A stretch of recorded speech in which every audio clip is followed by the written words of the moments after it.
WWE Raw live stream. The final Raw before SummerSlam, July the 29th, 2024. My goodness. Time flies when you're in the future. Feels like we're in the future. Welcome, everybody. If you have not already done it, please leave a thumbs up on this stream. Leave a like, subscribe, leave a comment. Alright, so we got some Stevie Richards here. Are we not live or what? YouTube's taking forever. Okay. There we go. Alright, we are indeed cleared to proceed.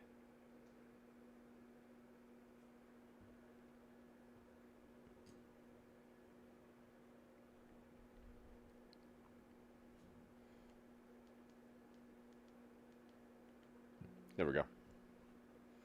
Okie dokie. Looks like Shawn Michaels and Bret Hart is the subject matter here. Let's find out. It's time to get heat with Bret and Shawn. Let's go, baby. Get heat. He's going to talk about who he thinks For is this better. segment, Stevie is at the whiteboard where he's going to be grading in 10 different categories. Bret Hart and Shawn Michaels. Out of 1 to 10, 10 at the end, different we'll categories. finally figure Nice. out mathematically who the greater wrestler is. Bret Hart or Shawn Michaels. Over to you, Stevie. Wow, no pressure at all, James. Thank you so much. I hope to only get heat with one of these guys, but may not turn out that way. But in all seriousness, I am such a fan of both guys. These are two of the greatest talents ever in wrestling history. And paired together, we're going to get to creating memorable moments. Down on the bottom, man, I almost fillied out on that one. Memorable moments. There we go. But just to give people, you know, what we're doing here, I'm going to go through all the categories with the numbers, add them up. Then we're going to sit back down, and James and I are going to discuss why I came up with these particular numbers. And we're also going to explain here and when I Balor sit down versus Gunther tonight. what these mean. Number one, technical wrestling. So what's technical wrestling? It's basically your moveset, the accuracy, your form, basically your foundational technical wrestling, but it incorporates some other things. Shawn Michaels by no means is a slouch in his category, but Bret Hart, the excellence of execution. I've never seen, personally, a botch, a mistake, at least one that wasn't covered up or anything else, or Bret miss a move he didn't intend to miss. So my number here is 10 for Bret, 7 for Shawn, just because Bret. Yeah, I could see that. Nobody is as good as Bret when it comes to technical wrestling. Now, striking's a different It's me, Anime. type of thing. What's up? There's going to be a lot of context to this back and forth. Comment below. Let me know what you think about all these categories. Check it and striking, punching, forearms, kicks, not counting the super kick, sweet chin music, which is a finish. But man, this is tough. I would have to give both guys I think that is something that looks like a 9. It's a 9. Both guys are a 9. I don't think anybody's truly perfect at striking. I mean, Taker's up there at a 9, 10. I'll give you the wrench. But I can't give give you him a 10s sapphire all the way down, wrench. although there are a lot of things here they could get 10s on. Welcome. But there's always room for improvement. Ahoy! I would say Bret was a little bit better at different strikes, different types of kicks, the European uppercut, which is extremely difficult to do, flippers, forearms. Shawn's punches were kind of It's the final Raw during the before match, SummerSlam. a little bit all Goodness the same. gracious, the thing man. With Shawn, as Sure opposed took. to It Bret, seemed like it took us a while to get Shawn, here, but whether he was deep see what they into have a tonight. match or at the beginning, ran the ropes the same way, had the same energy, the same pacing. It's Big Rude. Where Bret, What's up, Big as Rude? the match went And on Dro, and on, welcome. he would sell. He would have a burst of energy in the comeback. Tonight is the night. The finish. But Final Bret, Raw before with the SummerSlam. Go gears, home. as far as Go home technical Raw. wrestling and striking, And we got some had a little festivities bit of an planned. edge over Shawn. So, putting matches together, hey, you know what? Both are 10s. Both are 10s. Their psychology is awesome. Shawn has a different type of psychology with his style. Bret also does, but these guys can lead a match. That's why it's interesting. I wish that cameras, well, you know, even though it exposes the business, would have sat down and really documented how they talk a match over, especially when Yeah, that'd things be were great. not very good between them. Hey, Big That's Bruce good TV. teleporting. I wish that we Goki's would in the have saw house. them two Captain kind of putting Goki. that match together in posterity, like years down the line, show that, and it would have been nice to see. So, babyface. This is going to be really hard. I'd have to say that Bret as a babyface is around a 7. Shawn as a babyface, the only reason I can't give him a 10, I gave him a 9, James. The only reason is, no matter what, the women will love Shawn, and then there's guys that'll appreciate his work and be big fans. But there's always going to be a segment, a demographic of guys that are going to hate Shawn Michaels because the women loved him back then when he was the Heartbreak Kid. So can't quite give him a 10. It's anime. The reason why Hey, I gave you Bret the a lower score the as a Sapphire Wrench babyface over on YouTube. is That's you, right? because That's the real you, right? Bret is very, you can appreciate The him person as a who just talent, said you that can it was appreciate you his in the wrestling chat. ability. We're going to get the charisma and promos. I feel like that is where Bret falls a little bit short as a babyface, not a heel, but as a babyface, it's a little flat. The best there is, the best there was, the best there ever will be. Basically, I'm going to out wrestle you. But in the same vein, Shawn Michaels had more blood feuds, personal issues. You know, Bret and Owen drew great, drew Waleed, great what's up, man? ratings and actually had Welcome amazing back matches. to the But how stage many of times are history. you going to have that blood feud of a brother versus a brother? Shawn had a lot more personal issues, storylines that surrounded it. This is just my observation with this. Still very high scores. So these guys are very, very good. Now we get to the heel. This is where you're going to hate this. As heels, A 10? they both get 10s. You know why? Dang. For one particular storyline, one angle.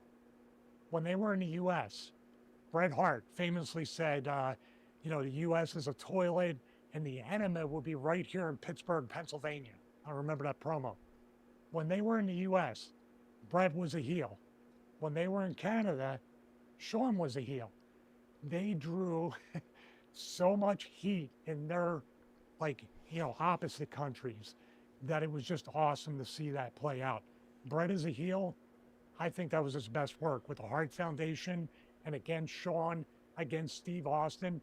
That double turn at WrestleMania 13 between Austin and Bret, amazing. Done to perfection. And if Bret didn't want to really fully embrace being a heel, Sammy Guevara is Austin would not now have been on able to Ring be of the Honor. babyface Is this he a is spoiler? today. Presentation. Now, what I assume, I'm going to go to you for a second, James. What you're talking about with presentation is their entrance, Sounds kind of like a music, spoiler. ring attire, poise, presence, that type of stuff, right? Yeah, do they look like a superstar? It's essentially that, how they walk, how they move, the music. Yeah, the whole package, but we're not talking charisma, we're not talking the wrestling. Just, if you could just look at them. Presentation 10 out of 10. When you Dang. combine It's like that? their music, which is Excited Bret for Hart's Raw, heck music, yeah. you know it right away How in long? your head. Shawn Long Michaels, time. of How have I course, been? has lyrics, I've so you been know that okay right away. to pour. The pink and I had a black, heat stroke. That the sucked. vibrant colors, That was not good. I do not fireworks, recommend the pyro, getting a heat the stroke, guys. Titantron, Dang, everything, Excalibur the energy. 25? And this is WWE. This is the machine. Yo, If they were in just AEW sneaking, creeping and up Bret, with you the, saw with him the in big WCW, numbers. it just wasn't the same. I see you, The Excalibur. WWE Awesome, man. promotional Nice machine, streak. the WWE production machine, the WWE monster machine is what can make anybody's presentation a 10 out of 10. Yeah, that's real. So that's more on WWE, but these guys figured out what works, their color schemes. You talked about with those WCW rings and the AEW ones. The color schemes are really important. Bright, vibrant Goki, my colors. And homie. also, the fact, even though Bret seemed to be very laid back and kind of reserved and maybe monotone coming out, there was a bit of intensity with his entrance. Shawn's easy. Shawn just is so over the top. Keep in and mind, so Raw's on SYFY charismatic, tonight, and we'll guys. So get if you into need to that, get but synced up, you might each want to guy figure out what has, channel you got I believe, SYFY on. perfect presentation. I know it's not a So, channel that most people. promos. This is where we're I going don't hear a lot of people talking about SYFY, so maybe you guys don't know where it's at or how to get there. You might want to when he rates himself. use the next 5 How we minutes to put Bret, lock in his on promos. SYFY, because that's where This is where I Raw's split it, showing though. tonight. Let's do two At least in the different United numbers. I'm not States. going to add the numbers or anything. His promos They're as a getting uprooted babyface, tonight. a 3. A 3 promos. His Dang. promos as a Yeah. heel, Extreme, an what's 8. up? Welcome, welcome. So that's what we're looking at right here. So you can pick whatever number. The 3 number will get me more heat, more SYFY. better clickbait titles and thumbnails. That'll probably be the one we go with. So Shawn, promos. Got to give Shawn, man, it's hard to say. I go 7. I so badly want to give him a 10. You got to not give him, you don't want to give all 10s across the board. Yeah. Screw it. Up 10. I'll Dang. show you. Sean's 10 on promos? Dang, okay. He's a 10, dude. Maybe His I just haven't promos heard enough he of him. talks people into the building. He talks people, especially as a heel, Maybe I just haven't to heard want to enough. buy a ticket to see Bret It's been a Hart or while anybody since I else really kick his ass. Thought about it. That's a heel. He leaned We're going in to with get a back to it, Heartbreak though. Kid, Now that we have had guys, that's why guys the probably ability to still do hated classic him historical battles as a again, we're going to be babyface ramping it up. because he was so convincing Tonight, though, as that womanizing heel. As a heel, all the women wanted, Tonight and all is the the guys were night. jealous of. So, and them hating him actually made Shawn right. So we got something else to do Charisma. tonight. Hopefully you guys this will is be very with me. tough too, because I believe Bret, as a heel, had tons of charisma because he was speaking his Ghost truth. Protocol. Nice. But overall charisma, Watched the weird movie earlier give called Bret a 5. Zardoz. I've heard of that. and I give Shawn a 10. I've heard of that movie. I hear it's not very When we good. get into the personal stories, Sean you're gonna know who? I'm Big being Rude. objective with giving Shawn so many 10s, by the way. So creating Charisma memorable 5, moments, yeah. really easy. 10 out 10 of and 10. 10. Dang. Montreal screw job alone, what's more, it changed the entire business. There's no memorable moment that usurps that. You can have your Hogan Rock looking back and forth in Toronto at WrestleMania, but this moment, the screw job, changed the entire business. It's cool I can draw on the Changed the screen entire like that. landscape of wrestling, changed the entire everything about how we view professional wrestling. Out of the ring attitude. It just kind of I've is, only yeah. met I Bret know what you mean. once for a very short time. He seemed really laid back. Seemed cool. He's a 10 on promos? Dang, I gotta, Shawn I I've gotta had a hear few more. dealings with. So it depends on what version we're talking about because he's so open about the way he used to be. I got But the versus Shawn Finn is happening in a in couple his minutes. hybrid personality. How's that? Sometimes cool. That is today. Tonight. Didn't really know what you were going to get. So I would say out of the ring attitude, Bret definitely has more people that say he has a great attitude, but towards the end, there were a lot of people that didn't understand. Cornette famously said that, this guy's a prick. That's what he called it, a few other words. But J-Rock, what's up, he man? was upset Bret was leaving, but he also didn't know why Bret was being the way he was being, but they didn't know the really deep personal issues between these two guys. So I'd say out of the ring attitude, from what I heard and what I met, I would give it an 8. What is up with my 8s there? Shawn, 4. A 4, dang. That's not Shawn Michaels NXT booker and hero to the masses and the young wrestlers out there. That's Shawn Acid, Michaels, welcome. the talent that I had See to you deal guys. with in Step catering, right up. in the Let's locker get room, ready, guys. and backstage. Monday Night Raw in about So- a minute. There we go. So as we total, I'll sit down. Thank you guys for And joining you're me. totaling If you them up could because like the wrestlers tweet, are bad retweet at the math. tweet, guys, I would appreciate that. So, the totals are. Now, I've pretty much averaged up promos for Bret to a 6. It's not quite. It's 3.5, but I've rounded up to a 6 for Bret. Bret gets 83 out of 100.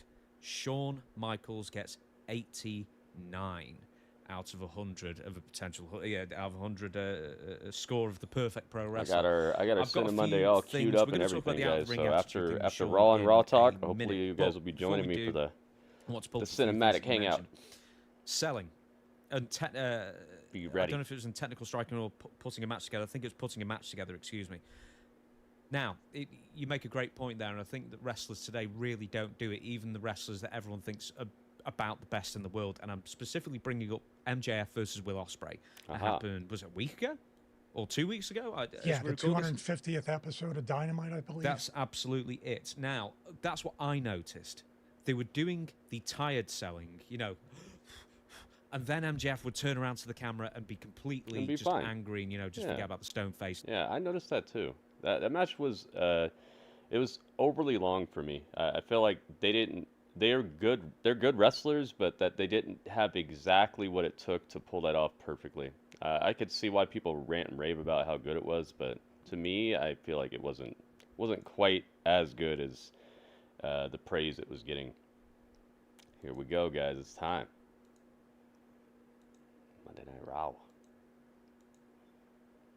Get ready. Let's go. Round number 5. Uh-oh. I'm seeing Declaring the UFC. winner by TKO. TKO. And new. People probably don't want to know. Probably don't want to know about that. No spoilers. Okay, let's get it right. Here we go.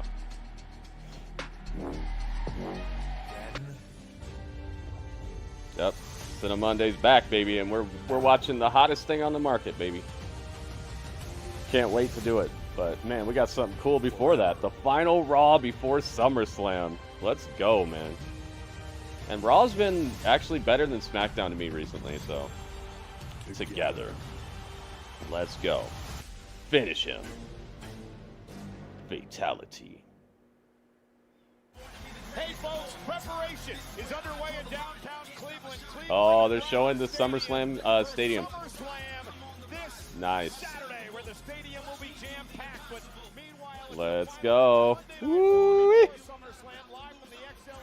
Alex, what's up? Welcome. Yeah, Mo, what's up, man? Welcome. He's the reigning king of the ring. It's Gunther. Gunther's pulling up. For the World Heavyweight Championship. Tonight, that man, Gunther, is in action live on Monday Night Raw. Yep, versus Finn Balor. Abs collar. Let's go, let's go. Make sure you do the thumbs up on this live. Yeah, thank you, Mo. Thank you. That's very, very mod-like behavior. Thank you, man. It's Maxine.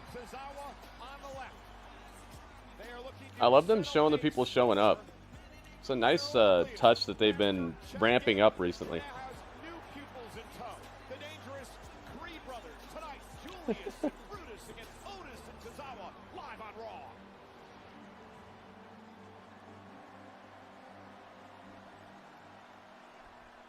Let's go.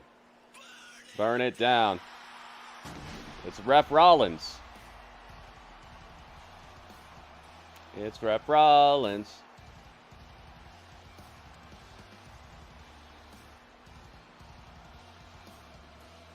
It's Ref Rollins, guys. He's here. Dressed in his referee gear. The special guest referee at SummerSlam. He's got his ref shirt on and everything. You see, I have him in the ref shirt on the thumbnail on YouTube. Oh, it's a frilly ref shirt. Oh my god. So hot and humid, man. How hot is it? It's probably like 99 degrees or something right now. Very Beetlejuice. Yeah, Bluegrass, it does look like Beku lunch. Where are they tonight? I missed the... Is it Iowa or where are they at?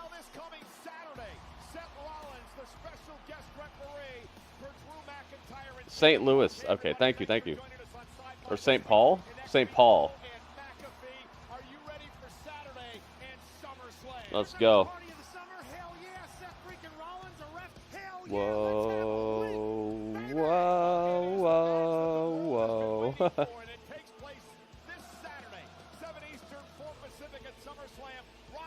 Let's go.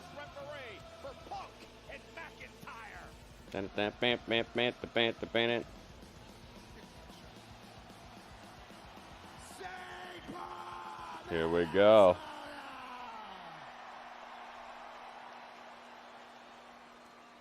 Welcome to Monday Night.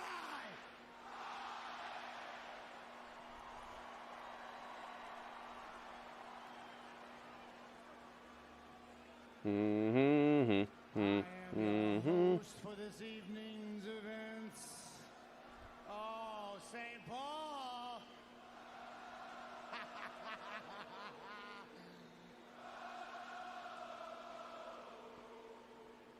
Sing the song. Even his boots have stripes. That's of a zebra print, I believe, Cole. And this zebra is going to be... He looks like a zoo. I am a visionary. Yo, Goki's here.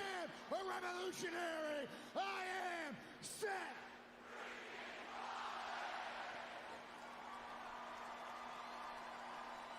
And incredibly well dressed. SummerSlam. British Viking, welcome. 5 days away. 5 days from the hotly anticipated contest between Drew McIntyre and CM Punk. And we are here tonight to lay out some rules and regulations. For that contest. So without further ado, St. Paul, let's bring out the Oh my goodness. Yo. Yo. WB, thank you, man.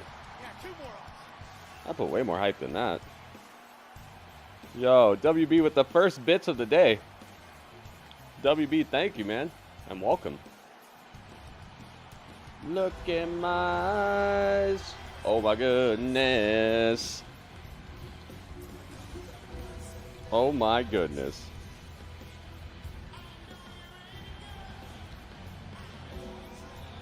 Mo, yes! Look at this. Mo is digging holes and taking souls. Oh my goodness, Mo. Thank you, man. 300 bits. My goodness. Thank you. I want to talk about some generosity. Thank you guys for dropping some bits. Let's get him out here. There he is. Let's go. Yeah, I'm glad CM Punk is here, man.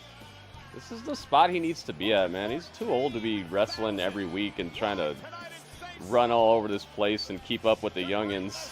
Just he needs to be more of like a special attraction. Jesse Ventura's here? Oh, nice. La la la la la la la la. Yeah, this place is jam-packed. It's clobbering time. He looks like he put on some muscle, doesn't he?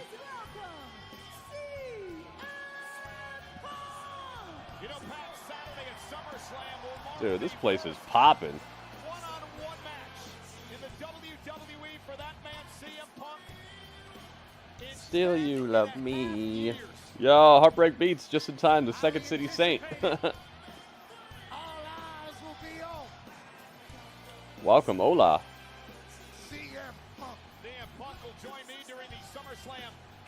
Yeah, I want Drew to kick his head off.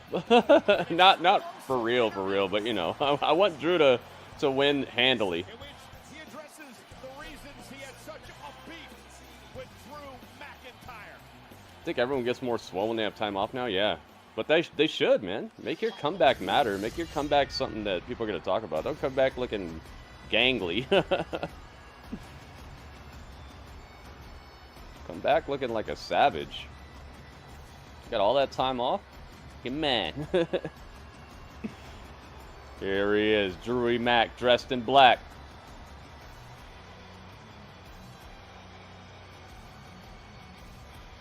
Dang, man, it's on. This is one of the hottest feuds in wrestling, and they haven't even like really done that much, you know. Drew has held up his end of the bargain so well, and them having CM Punk still around during his injury and recovery and stuff has really helped this to continue and you know, rise to from a simmer to a boil. I love how they've done this, man, because they could have just called it quits. Oh, he's injured? Okay, never mind. Bringing up some things from CM Punk's past. It has been an obsession for Drew McIntyre since the return of I love it. back in November to take CM Punk out. McIntyre has called Punk Da-da-da-dun-dun-dun. Da-da-da-dun-dun-dun. Da-da-da-da-da-da. The Scottish Terminator. Finish, yep. Finish has been back in Drew McIntyre for mad time. And I'll tell you what, His obsession with CM Punk has certainly led us down a road for a fantastic fight on Saturday at SummerSlam, but it has taken him off the tracks quite a few times. CM Punk has screwed that man McIntyre out of the World Championship. I like how they didn't go crazy on the stipulation, even though they have really messed with each other. They CM Punk has got bloodied and laid out. Like, they've messed with each other. CM Punk has cost Drew the title multiple times. I like how they didn't go crazy with the stipulation, make it like a Hell in a Cell match or something right off the bat. They just made it a special guest referee match. You see, they're like biding their time. They're giving us something great, but they're not going overboard. They're not escalating the feud to like super bloody death match right off the bat. You know, give it some time and let it happen. Let it simmer. Let's get the flavors to meld. You two are not to lay a finger on one another. Yeah, he looked at him like he was crazy when he asked about a Hell in a Cell. He was like, what is... For SummerSlam is off. Yeah, exactly. Yo, Underground Pulse, what's up? Repping the Prime. Hey, man. Maybe Logan Paul will see this and he'll sponsor me. The match for SummerSlam. I actually like Prime. As long as you don't... if you water it down a little bit, it's really good. It's a little too sweet for me off the bat, though. Sorry, Punk. I've got self-control. I can wait till Saturday. Don't be such a coward WB. and get back in here. I see you, Ringmaster. I don't know about all that. We'll see. I'm not scared of you, Drew. I'm certainly not worried about anything you're going to try to do to me, Seth. I'm worried about what I'm going to do. So I'll just kind of take myself out of this situation. I'll just sit over here, calm, cool, and collected. I know you love to call the shots, don't you? You love to think you're in charge of everything. Everything's got to be CM Punk's way. But that's not how this is going to work. And it's certainly not how SummerSlam is going to work. Now, look, I didn't have to be the referee for this match. I volunteered because you two idiots scared off any other official back there. But I can go right back there right now, take off this here referee shirt, give it to Adam Pearce, and the whole thing's off.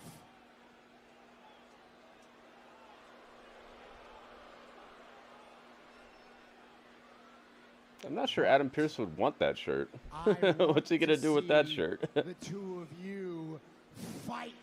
Yeah, me too. Drew McIntyre wants this fight. The people of St. Paul want this fight. And if you want this fight, then I suggest you get your ass back into my ring. Asserting his authority. Dang. There he is, the boot-looking office boy.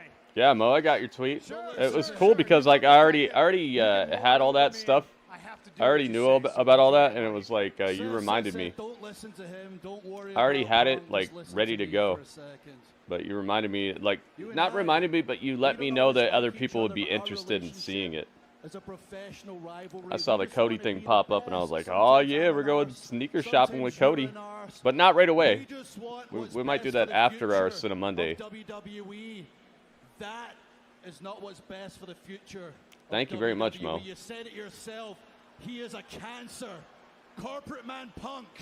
And Corporate man Punk. NXT and the kids here, poisoning their mind after all of our hard work, the true workhorses. He's going to screw it all up. Remember that on Saturday. That is the real enemy.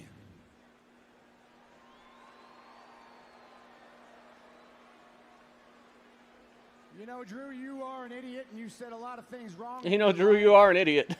You are right about one thing. If there is anybody that hates CM Punk as much as you, it's me. And for good reason. The thing you're overlooking, however, is that if there's anybody that hates you as much as CM Punk, It's me. it's also me. And so, if you two wouldn't mind shutting up for about 3 seconds, I will get to the rules and regulations for what will be a violent masterpiece at SummerSlam. A violent masterpiece. So he's a maestro now. He's not just a revolutionary. He's also putting together a work of violent art. There is only one rule. There is only one regulation.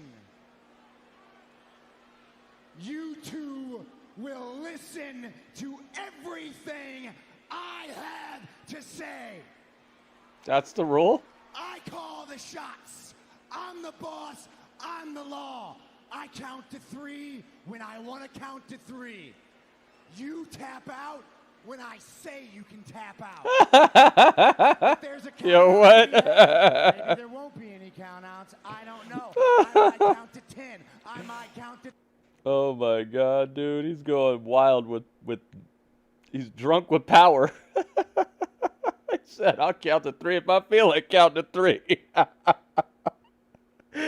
Maybe there'll be countouts, maybe there won't. I don't even know. Yo, what is happening? This could be a violent masterpiece. Ring, Jimmy Johns came to get us for a second. You can just push around. No, I'm a spiteful little bastard, and I will put your head in the dirt.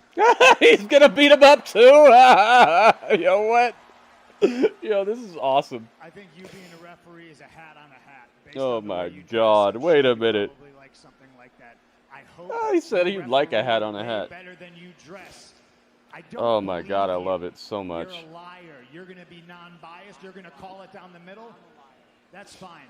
If you plan on screwing me on Saturday, there's nothing I can do about that. I'll deal with you Saturday. But one thing I don't want you to do, if you hate him, you hate me, I don't want your help at all. I've never needed it. I've never wanted it, and I never want to listen to Punk, it. I think you're worrying about the wrong person right here. You should be worried about the 6'5", 280-pound man. You You've tap screwed out when me I say you over tap out. and over again.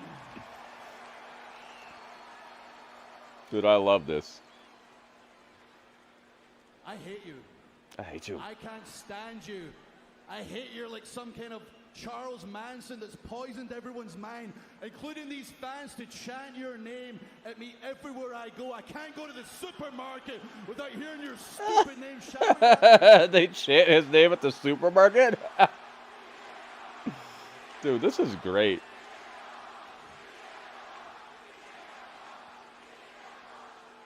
I've spent 7 months saying everything I basically had to say.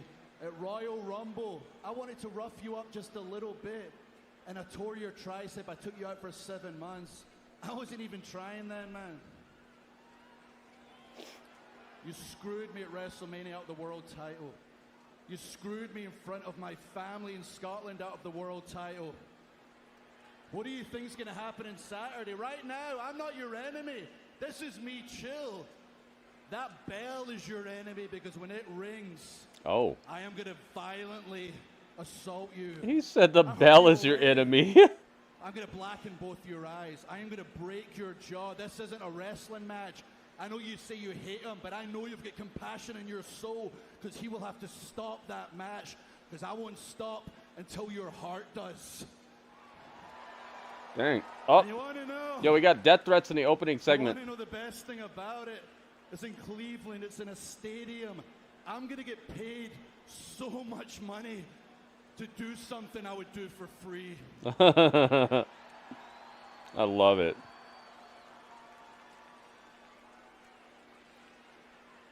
Great promo.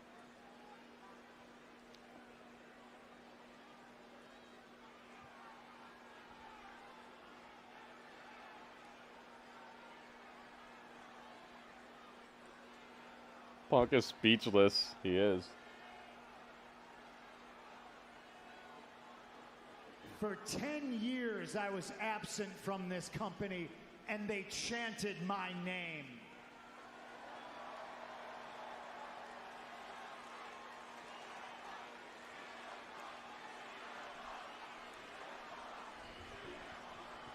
They sing his song, they chant my name. You're the third wheel in this match at SummerSlam. How's that feel, Drew? The one positive about PDS, which is Punk Derangement Syndrome, which you both clearly suffer for, is you get to be in my orbit. You get to breathe the rare air that CM Punk produces. I hope you enjoyed the last 6 months, because hurting CM Punk was the best thing to happen to your career. And the worst thing to happen to your career was hurting CM Punk. For all your accomplishments, for everything you have, for how tall you are, for how big you are, for how mean you are, you're stupid. And you continuously dumb yourself out of position. You dumbed yourself out of the world title at WrestleMania. I'm your enemy, but I'm not your worst. You are. And you're constant dumbing yourself out of position. You're going to do the same thing on Saturday. You said the Triple Z's game takes a while to download resources. 4.13%. I'm not as big as you. I'm probably not as fast as you, but you know what I got? I got heart. You know what I got? I got the people chanting my name.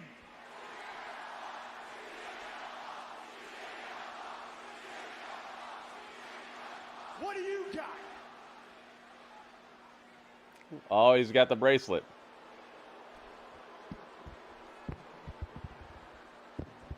They cannot touch. Take it from me, Punk. Take it from me. Oh. No idea what's coming for you. No idea what I'm going to do. That is the bracelet that Drew McIntyre took from CM Punk. Dang. And his dog's name on He it. said, "What do you got?" And he just held up the bracelet. And That was becomes great, man. personal, it becomes emotional. It becomes I love it so much. Saturday at SummerSlam. Yo, they got the shot too. Look at that framing. Beautiful. What happened here? Judgment Day got their whole clubhouse broken. They broke the PS5. Oh no, that's too much. Read the writing on the walls, dude. Who do you think did this? Liv, she's having a little hissy fit right now.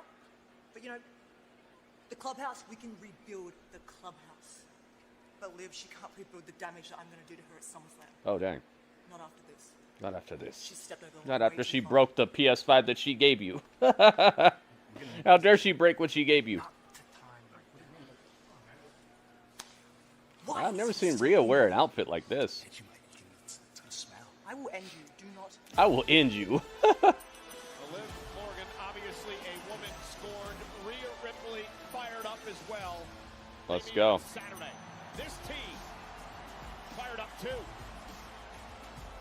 It's Otis. The following is a tag team match scheduled for one fall. One fall. Introducing first, Akira opponents Tozawa. representing by Maxine Dupri, the team of Akira Tozawa and Otis. Otis is Is that designed Akira with a Tozawa? I spoiler don't have him on set here. with their old coach, Chad Gable, and his La new la team. la la la. He's live and next on Raw. It's kind of loud. Oh, Jimmy John said no, that's not next. Oh, wait, it is next. Otis and Akira Tozawa. Tomorrow, What a NXT takes over SYFY what a for strange two-week pairing. special event with the Great American Yep, Bash. Great American Bash kicks off tomorrow, guys. I hope you'll be here. It's a can't-miss party as Roxanne Perez battles Thea Hale for the NXT What, Women's Thea Hale? Championship. Plus, for the first Oh my time goodness. ever, Joe Hendry, live in concert. And it'll be a performance of a lifetime. NXT Great American Bash tomorrow 8/7 Central. only Dang, on they got SYFY. his song as the commercial. That's crazy. That's pretty cool. Question for you. What would it take to do an interview and a chat about the current state of wrestling with you on my channel? I'd say get in touch with me outside of the stream. Like get on my Twitter and talk to me there, because I also have a business email that's on my Twitter and all that. So I'd say do something like that, because when it happens in the chat, it's it's like puts me kind of on the spot, and I don't know how to respond accurately. I don't want to like under or over promise to deliver, or under deliver, stuff like that. So I'd say check my Twitter for my business email and email me. I wonder what you would do if you had the I appreciate you asking though. any dream you wanted It's just any other way, it becomes kind of like a, like I said, I'm just kind of on the spot, and I have to think on my feet, and it's like I don't want to agree or disagree to anything on the spot. wonderful journeys. And after you've done that, WWE's gonna scoop Joe Hendry with his contracts. I would not recommend it. I would not recommend it. I think the way it is right now is perfect for him, because there's no pressure. If they straight up sign him, then they gotta like keep this whole gimmick that they signed him with going, and I don't know if it has the legs. I'd leave it the way it is and just let the organic hype and just like this viral thing he has going on. I'd leave it the way it is, because when you start trying to force something like that, it becomes kind of fake. Thank you, man. Thank you for the question. Yeah, NXT tomorrow. I think the Creeds will win. I think Otis and Tozawa Maxine will keep the Alpha Academy name or change it. I don't know why they would keep that.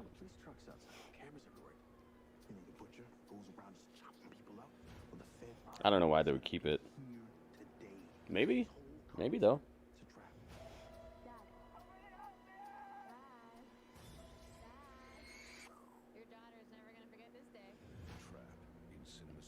They nabbed Stephanie, yeah, but she's not a viral sensation that's popular for like a gimmick. She's just a good wrestler. So that's something they can easily turn into a star. This guy Joe Hendry is probably as popular as he's ever gonna be right now, and it's because of a groundswell movement of people who just find him entertaining. It's not because of like a big giant machine behind him. It's kind of like if there's a burger joint in your town that makes really good burgers, but it's a mom and pop shop, and they have their hands on it, and they mold it, and they made the burgers exactly how they want them, and then all of a sudden you try to like put that into a factory and turn out the burgers just like the mom and pop shop. It's not going to be the same. You know, there's certain things that as soon as you put like a corporate tinge to it, it messes up the quality of it and stuff. I'm not saying that's gonna happen, but it just I wouldn't mess with it. Yep, Goki. Goki sees the details. Exclusive gritty interview. Wyatt 6 incoming? I hope so. I would like them to complicate this, because remember how Chad keeps warning them about how the Wyatt 6 is gonna mess with them too? I would like that to actually come true. That would complicate the issue, and it would make it more of a layered situation. If they had a reason to. SummerSlam Friday. Now Saturday, the Undertaker's critically acclaimed One Dead Man show takes the stage at Agora in the afternoon, and then SummerSlam coverage begins. Gets his name and ability shown in multiple. Yeah, exactly. I'd just leave it the way it is. I wouldn't like exclusively sign Joe Hendry.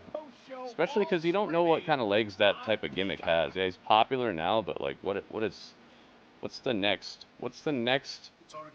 part of this?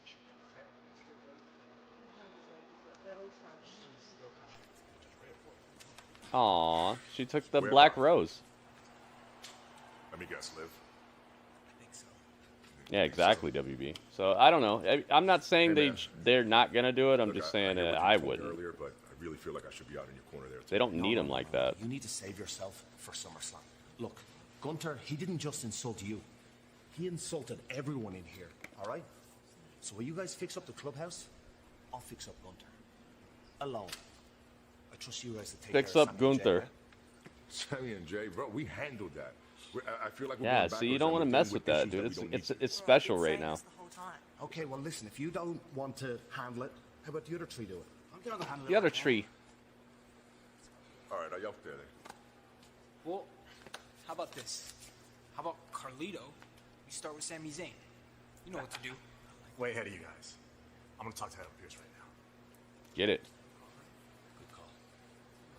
A Judgment Day being pulled in so many different Oh, new song. directions. Meanwhile, Chad Gable with his newest pupil. Yeah, it's on SYFY. Legato, welcome.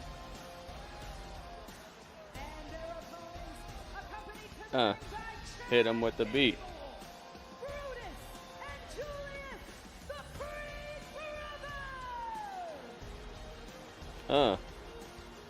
Okay. Last week, Chad Gable tried to get Otis to Tozawa and Maxine. Okay, I like this. Otis and company turned to him down, so the Creed brothers attacked Otis and Tozawa, which brought out Okay, I like that. That song sounded nice. Those are my number one guys. Let's get Brutus. Abigail to Mr. Gable last week. Def Rebel, I see you. Give props for what they're doing, man. Def Rebel did the dang thing right there. Master Gable is just one of the dumbest things I've ever seen. No cannonball finish, yeah. What did you miss? A great opening promo with Seth, Drew, and CM Punk. And that's about it. And then the apparently Liv Morgan destroyed the Judgment Day clubhouse.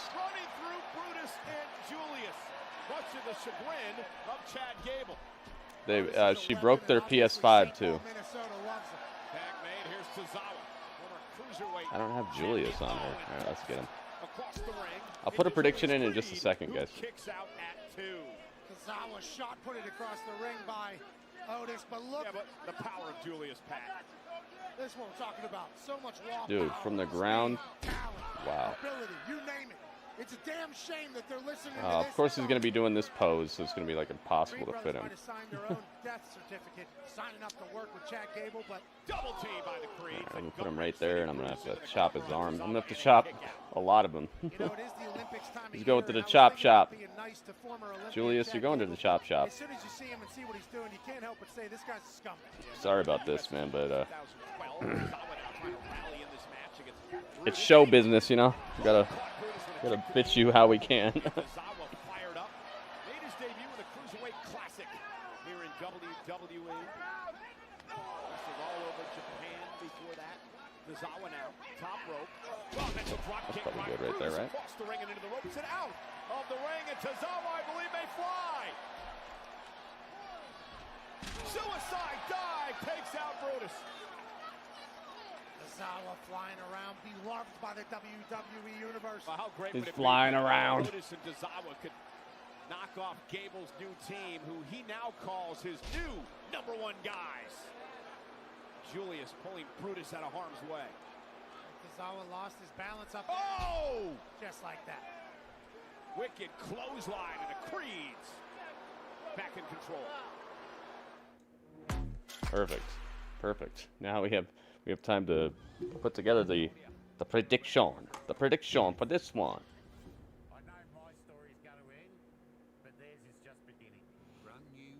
All right, we can move Otis over a little bit.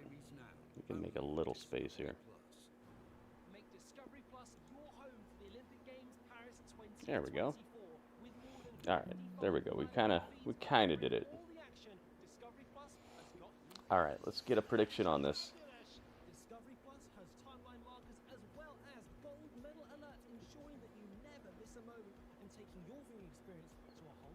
Yeah, I'm sorry that the download is taking forever, Heartbreak, but that game is worth it. It's such a good game. It just keeps on giving too. It's like right when you think it's just like, oh, this is what it is. It's like, nah, there's more. But wait, there's more. Alpha Academy. I'm just gonna put Alpha or Creeds. All right. Predictions are open, guys. Who do you have? Who do you think is winning this? You got a little less than 2 minutes to predict who you got. The predictions are open on Twitch though, not on YouTube right now. Drewski's at Raw, nice. Liv's a PC player. Let's see here. When do you think we'll see the Wyatt 6 Creed match? Hopefully never. I don't want to see anything like that. That's what you're up to? You want to see the Wyatt 6 have a match? I don't want to see them fight anybody. I want to see them just be a check and balance type of thing. I'm not sure if when they hit the ring they'll be able to retain the mystique. We'll have to see, but I'm not looking forward to it currently. Creed's knowing being a storyline just to lose and then disappear probably again for a time. Yeah, see, it's a little iffy as well because it's like you have to lose, kind of, right? Who's fighting on the girls' side? They have that whole Sonya Deville squad that's fighting against the Burb lady and all them. Monday Night Gable. Wish I would have gotten a part 2. New Mutants. Ah, yeah, that movie was just kind of lost in the fray, sadly. I thought it was okay.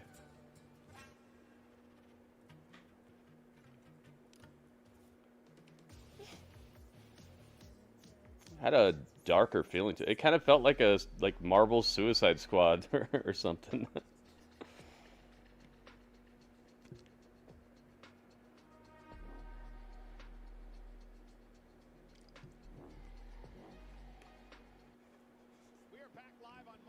I see you, Mo. Look, Mo's on the top of the TV, and Mo is on the top of the tree. Mo is the learning tree. The top contributor today. We have a daily tip goal, guys. If you appreciate the stream and you want to see these type of things continue, want to support the stream, please consider tipping, giving bits, or subscribing to the Twitch channel, or becoming a member on the YouTube channel. You become a member, you get a badge next to your name, you get your name a different color in the chat. And you get the emotes that I have created. And you can know that you're supporting the channel as well. Otis is fired up. Talking to him earlier today, did he invite you to the party? 45 minutes from here he lives. Yeah, he said I can. Oh my goodness. Casa Otis. Julius shoulder first into the ring post, and now Otis starting to feel it. And this is what Chad Gable hated about Otis. Hated the fact that he loved to have fun and entertain. Oh, and he almost caught Gable. And the distraction, caught Julius Creed. Dang. And just rips the shirt effortlessly. New Mutants was mad delayed, yeah.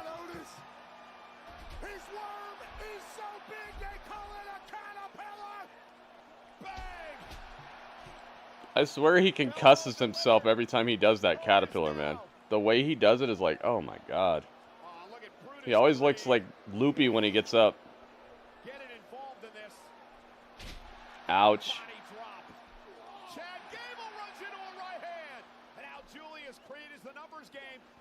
Oh my goodness, what are we doing here? What is this spot? Wow. Back suplex off the second rope to Otis, and they took him out with it. Wow, that's done? Wow. There you have it. Well, they get to play their song again. Creed's win. They took Otis higher. To a place with backdrop suplexes. Tozawa blasted off the apron by Brutus, and now Otis left in a 3-on-1 situation. And Gable now with an ankle. Oh my god, the ankle lock to Otis. And now Maxine's on his back. Now she's back scene. Uh-oh. Uh-oh.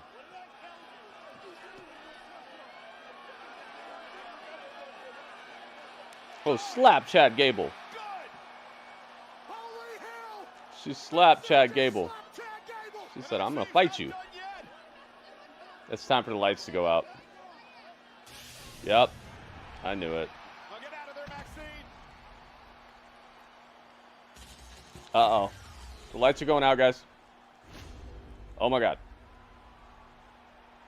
Oh my God. What's going on? You gonna start playing it? Oh my goodness.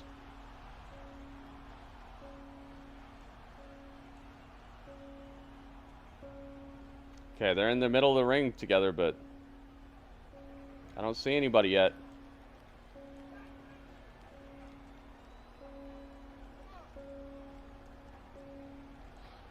Oh, there they are. Oh my goodness, guys. The Wyatt 6 are here. Look out behind you.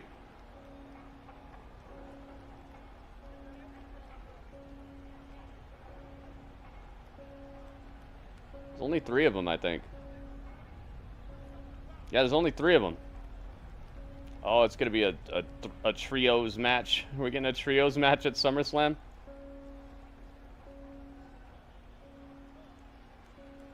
They're walking slowly to the ring. Uh-oh.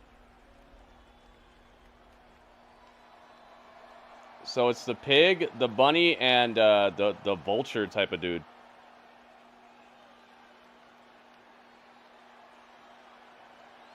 They took the masks off. It's Joe Gacy, it's Rowan, and it's some guy with a beard. Oh, and out of nowhere comes Nikki Cross.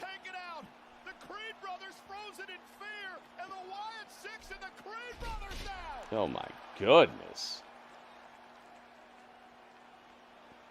Damages for Savages. Higher than the averages. Off the ropes. Oh my goodness. Nice finisher right there. Nice tag team finisher. It was a pop-up powerbomb, but onto the Creeds.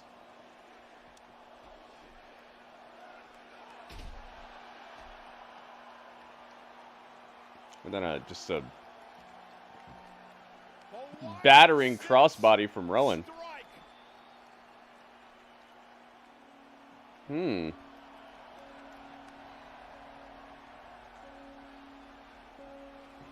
Maybe we will get a match sooner rather than later.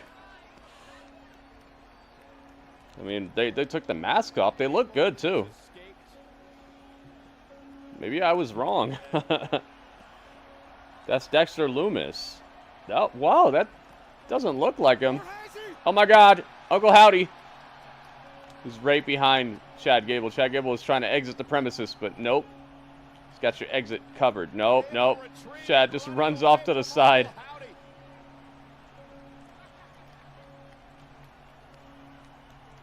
Wow.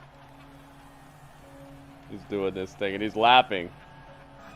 That's it. Wow, okay. Good stuff. This has been consistently good, man. I have not seen one of these segments yet that's been like a strike for me. There have been some that have been maybe a little outside the strike zone, you know, but they keep hitting them. Even the ones that are a little stray. I haven't seen a swing and a miss yet.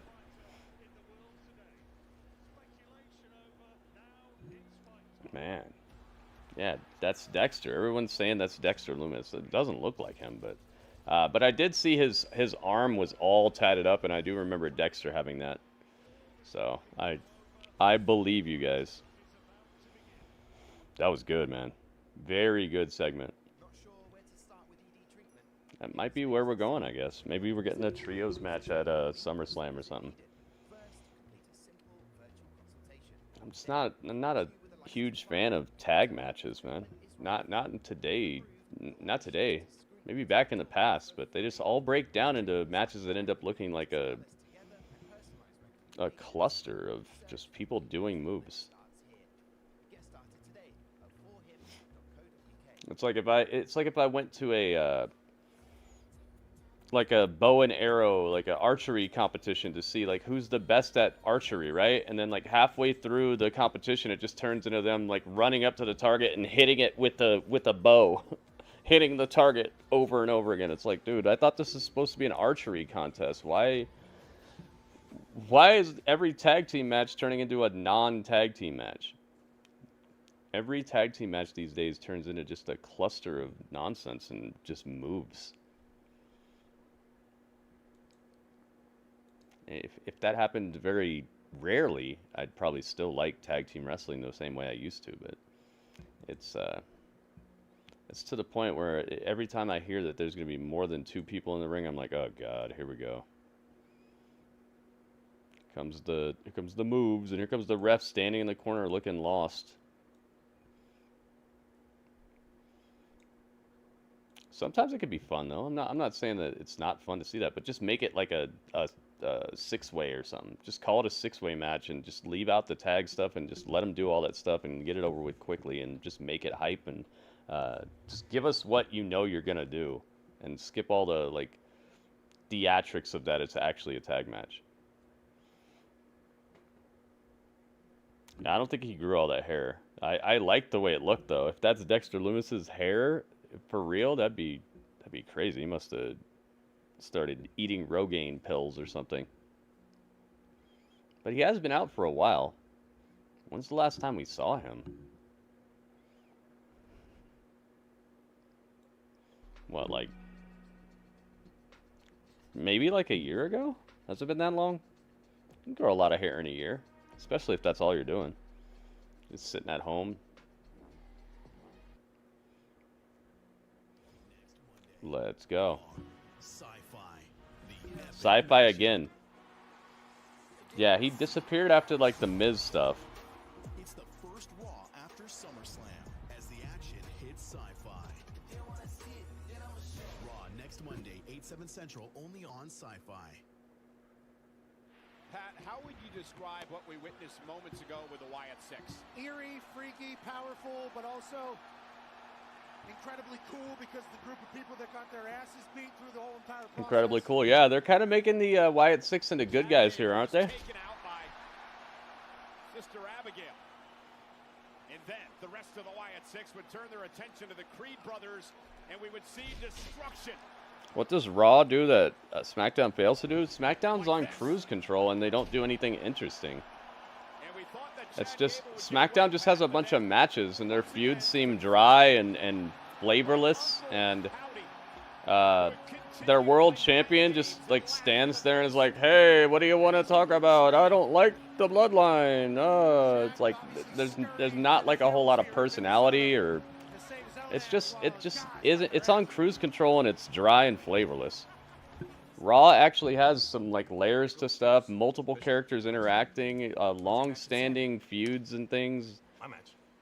Sami Zayn versus Dominic Mysterio. I don't know, man. There's a lot. I could go on and on. I thought you meant that. I thought, you know, you could. He's supposed to love me here, but you didn't want Sami Zayn. Okay, yeah, Dom can handle Sami Zayn. Okay? Dumb. Yeah, and now that you're free tonight. Yeah, exactly. Take care of Jey Uso, right? Like they put the title on him because people said to put the title on him, but then they didn't really have the greatest plan for what was going to happen next.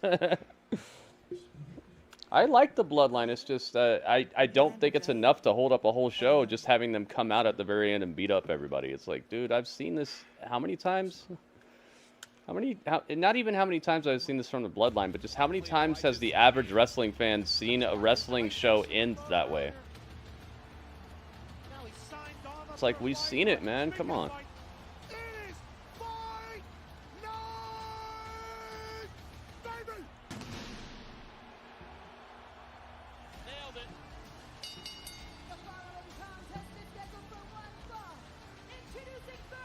Make some tea for work.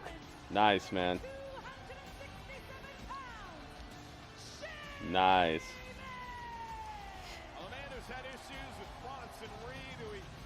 Yeah, I don't know. Just Raw just feels more alive and just more personal.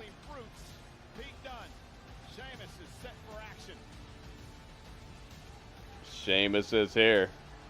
Bella. You know, Wingstop is the official wing of SummerSlam.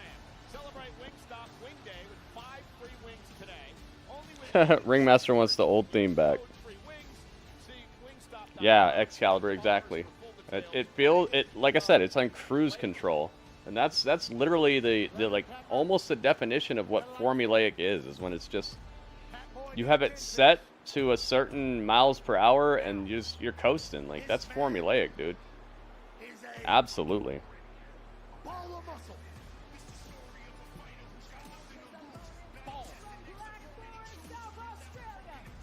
Just me and my crew. We battle tested. What did I miss? Oh my goodness. I don't know. What's the last thing you saw, Strange? He's a human wrecking ball. Human bowling ball. Bronson Reed has been in the middle of this. Formulaic means you just have a formula and you follow it to the T, and you don't have any originality. You just keep doing the same situation. Like, let's have a reunion. Former Brawling Brutes buddy, but Pete Dunne from behind attacking Sheamus. Still no real explanation for what happened. And then after the attack by Dunne, a tsunami from Bronson Reed. Robert Stone, welcome. Last week, Dunne and Reed were supposed to have a matchup, never got on the way path. And these three have just been fighting one way or another over the last few weeks. I wouldn't say bland is the exact same type of word that I'm saying. It's like they have a formula and they're just sticking to it. Bland is like it just isn't good to begin with. I feel like the formula is a sound formula, but it's just it's getting boring. Bland would be if it wasn't good to begin with, I think. If it was just Big Bronson Reed sees this as a massive opportunity. Stack some dubs. I wouldn't go as far to call SmackDown bland, but it is super formulaic, and it's like we've seen it for years and years at this point. Like it's not even like they have a new formula either. It's just they're like settled into this weird formula that they think is the hottest thing because WWE is hot right now. Bronson. Big Bronson Reed obviously has big hopes and aspirations. Needs to start getting in the W score. Yeah, he does, man. This dude Bronson Reed is one of the losingest dudes right now. All right, predictions are open on Twitch, guys. Get your prediction in now if you'd like for them to count. You just now showed up. Oh boy, dude. I just say stick around for the review, man. I can't recap everything that we've seen thus far. It's been good though. Sheamus off the top rope. Taking down Reed, and Sheamus is fired up the Celtic Warrior. How could you not be? Hit him with the prime. Took to the skies and cleared out Big Wait a minute. Reed dumping Sheamus right on top Ouch. of the announce table. And Sheamus taken out by Big Bronson Reed. Oh, Bronson Reed did the Sheamus taunt. He did it. He did it. He dropped Sheamus on... it was almost like a Samoan drop, but he just kind of let him go instead of laying back. It just dropped Sheamus all across the table, and Sheamus is now on the floor. And then Bronson just does the Sheamus taunt. I'll probably lose. Aw, come on. You gotta believe.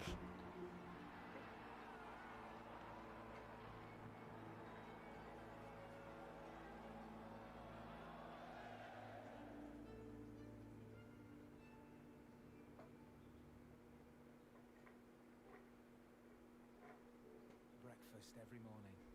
There's something everyone deserves. Breakfast every morning. It's not always possible. That's why over 25 Don't do it, Cursero. Don't do it.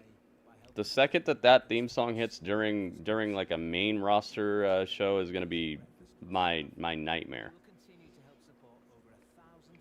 Alice, welcome. Tonight is the night.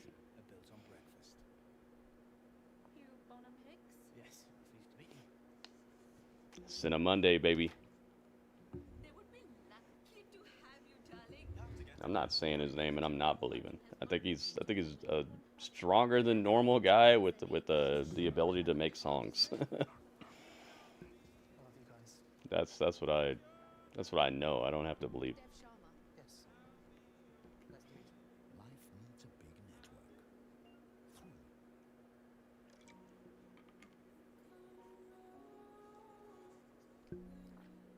Yeah, Netflix is probably not going to censor the crowd.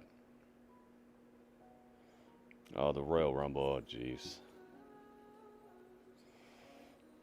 You guys, you keep willing this stuff to happen, and I guarantee you, once it happens, you're going to be like, oh, why'd I ask for this?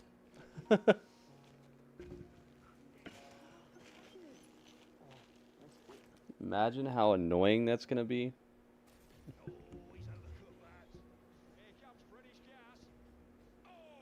They're gonna let it be live? Yeah.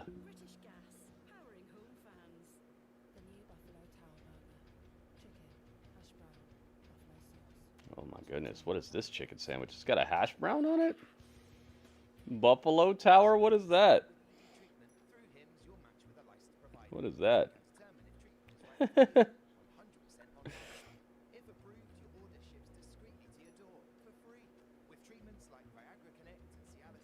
Who said you're bugging me, Drew? Did I say that? I don't think I said that, man. Don't put words in my mouth.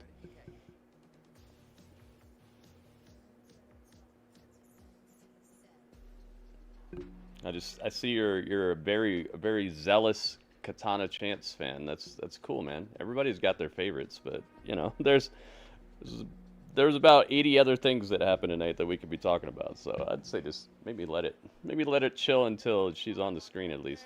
Night Raw, Celtic Warrior Sheamus versus Big Bronson Reed, the final Raw before SummerSlam over. If you think that's bugging me, I would say just maybe talk about what's going on.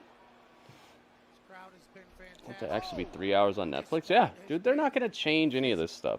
Like, but Netflix has no reason to not allow them to be 3 hours. You have to give her a Katana chance, yeah. Four-time world champion. Not sure if that's what you really want to say to Sheamus. You tell me Netflix is gonna pay billions of dollars for for WWE and then make them change everything about the shows and stuff? That clothesline dropped Reed to a knee. I think it's just gonna be a positive change. I think it'll be great. Right back with Sheamus on his shoulders. Sheamus with a running knee. They already made Raw look like Netflix. You can't tell me that Raw doesn't just straight up look like Netflix right now. It looks like Netflix wrestling show. The other day in the Olympics, and the precision they had with the arrow was the precision that Sheamus had with his patella, which is also known as his kneecap. On the button of Big Bronson Reed. Looks like we're literally watching Netflix wrestling show. What Katana? Yeah, you're gonna have to talk to her about that, man. I don't know why you're saying that in the chat. That sounds like a personal goal. And I'm not sure that saying it in the chat's gonna do anything for you. Maybe go talk to her about that. I wouldn't recommend it, but it's not helping you at all to say it in here. Sheamus has got to roll through. Bronson Reed lifts him up and drives him down with a Death Valley driver. Cover now. Hook of the leg on Sheamus for the victory.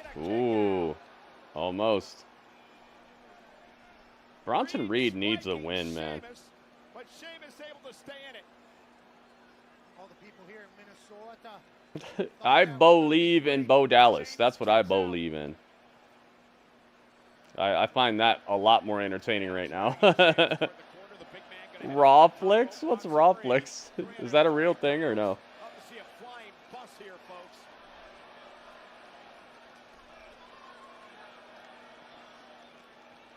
Sheamus though back to his feet, not allowing Reed to make it to the top. An actual minivan. Uh-oh. Is Butch coming out here? When you see him in person, he is a minivan of a human. So powerful. Pete Dunne? Pete Dunne's going to interfere, isn't he? What is this? White noise to Bronson Reed? No way.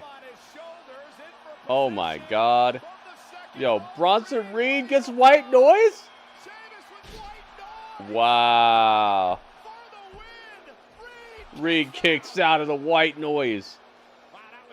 Dude, it was funny. I said white noise and then it went on the TV over here.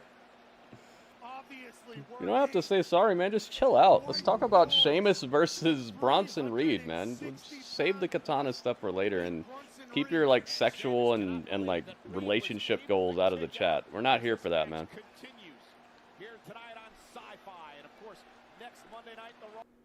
It's not that type of chat. There are chats like that, but it's not this one. Ah, Jimmy John's. Jimmy John's like, yeah, that's what I said. This is why I vote Bronson. Bronson's great, man. He beat Okada. How many people can say that? In the grand scheme of wrestling, how many people have actually put a loss on Okada while he was prime Okada? There's people who beat Okada, but not like prime Okada. This dude beat prime Okada. Oh, he's stuck.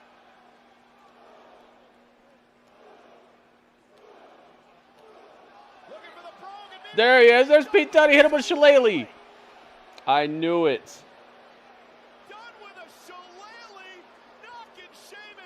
Cracked his dome with a shillelagh.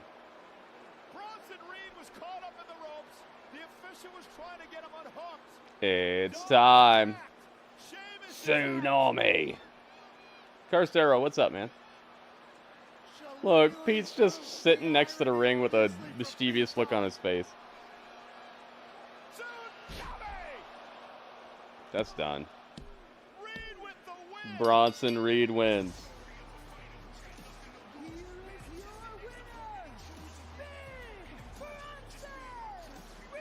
He got it. I don't like the controversy. You could have just let him win. But hey, what are you going to do?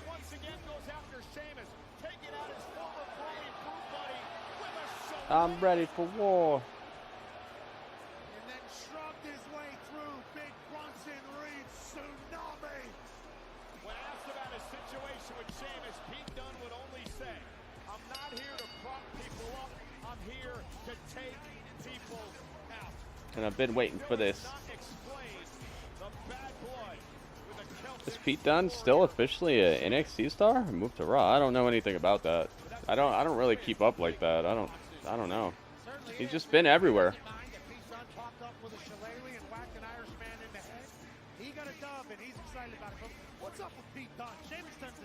And SmackDown moves to USA. SmackDown's not moving to USA. What are you talking about?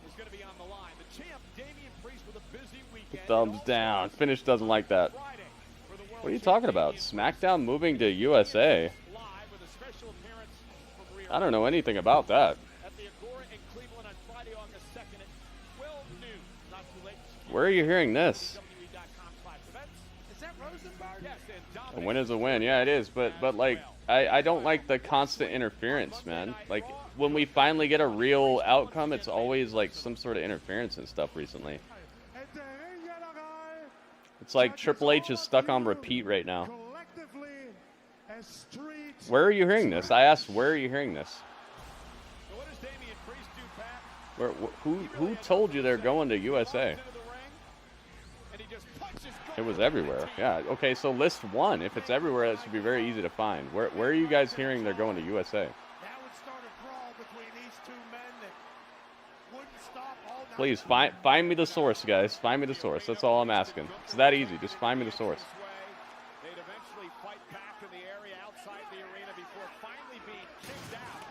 Produce me the link. You guys got social media. You got my Twitter. Tweet me the proof, guys. I'm looking for the actual posts. There's been a lot of talk about my past lately. How I was raised, how I lived on the street. That's all I want. I just want to see it for real, for real. I don't want to say, oh, you didn't hear? Like, I understand. I know you guys heard it, but I'm trying to find out where you heard it. That grew up with, here you goes. You want the best training facility, the best training team? Here you go. Let me know, guys. Please. Tweet me the tweet. Find the post. Here you go. But what he doesn't have is what could not be handed to him. No tiene corazón. Now, this is a cool promo. I like the way they're framing this. That translates to me as a Puerto Rican badass, so yes, I am. Oh, dang. To me, you're what, a European product of ingenuity. That translates to you're an athlete. The WWE ring was supposed to be a whole website news from USA website. Okay, thank you. Here, let me check it. But at SummerSlam, that let me take a look. will become the street. Eso va a ser mi barrio. And your ass is gonna get mugged. Because I'm gonna rob you of this idea that you could take this World Heavyweight Championship from me. Eso es mi calle. I live. Perfect sphere. What's this? For everything I got. And now I'm willing to die for everything I have. Are you? He said he's willing to die. Welcome to my neighborhood. I don't see it on Twitter yet. Oh, here we go. As is intense as we've ever seen, Damian Priest. September 13th. Nice. Thank you. All right. Thank you for the news, man. Thank you very much.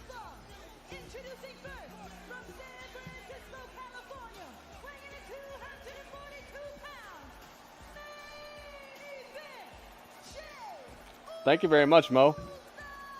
We got the straight from the source news. I guess I just missed it or something.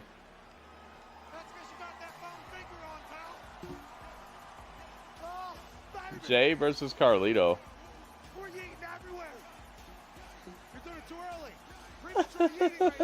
Look at Michael Cole. Yeah, so you were on deployment and you heard that. Yeah, man, I don't know. I don't know where I was. You were eating when you weren't supposed to eat. A blow you were supposed to eat. Yeah, that happens. Eat, get a smoke. Get a phone bang him. Jeez, man. The hype is off the charts when he comes out here. Jeez, man. You saw this place? You want Reed to win. Reed did win. Reed won with the tsunami after the Pete Dunne hit Sheamus in the head with the shillelagh and knocked him out.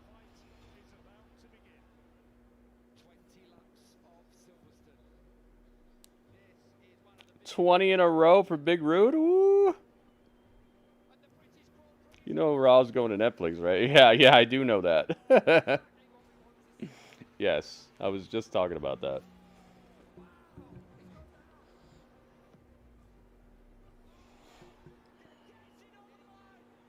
Clinton Murphy? They should have put Cillian Murphy. If they were going to pick anybody from the whole Oppenheimer movie, they should have picked that dude who was Scarecrow.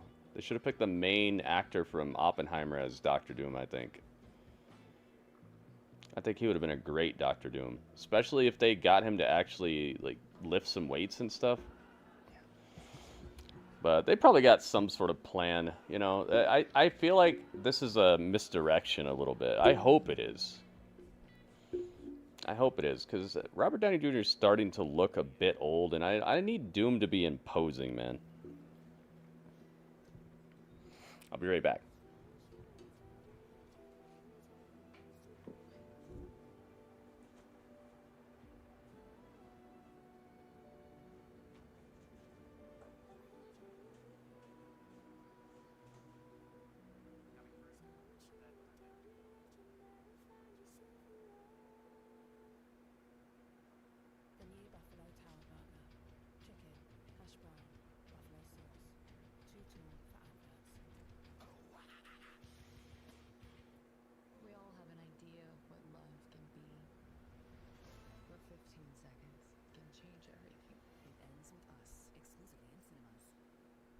Sure where to start with ED treatment? Through HIMS, you'll match with a licensed provider who can determine if treatment is right for you 100% online. If approved, your order ships discreetly to your door for free. With treatments like Viagra Connect and Cialis together, the search for ED treatment starts here. Get started today at 4hims.co.uk.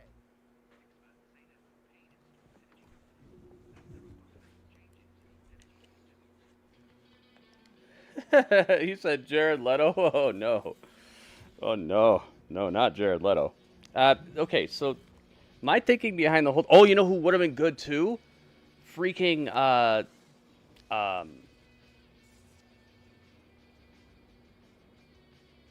Oh God, what's his name? I forgot already. He's the guy from Mad Men.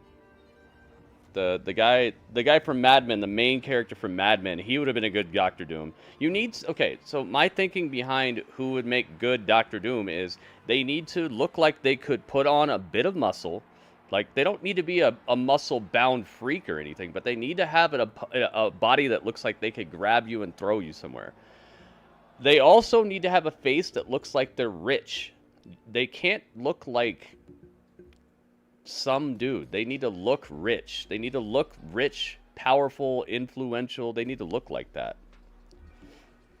You can't just have somebody be Dr. Doom who's just like, oh, cool. You need to have somebody who looks wealthy and influential and also could put on some weight.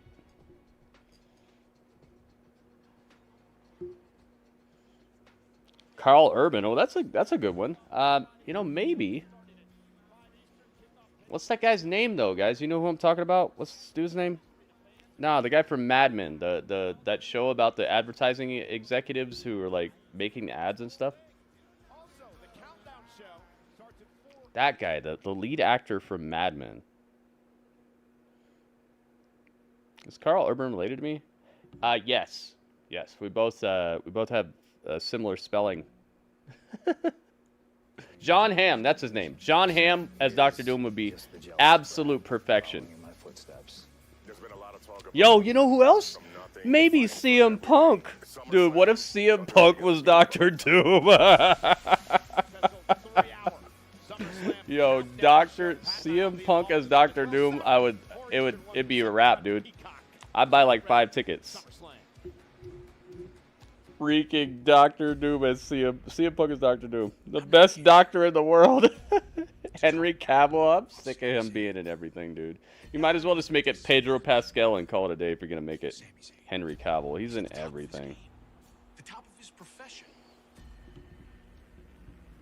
Stand-up comedy. Hey, it's Braun Breaker. I have not seen Deadpool yet. We're doing that. We're doing it tonight, man. That's Cinema Monday tonight. I got the shirt on and everything. That's after Raw. Jamie Dorman? I don't even know who that is.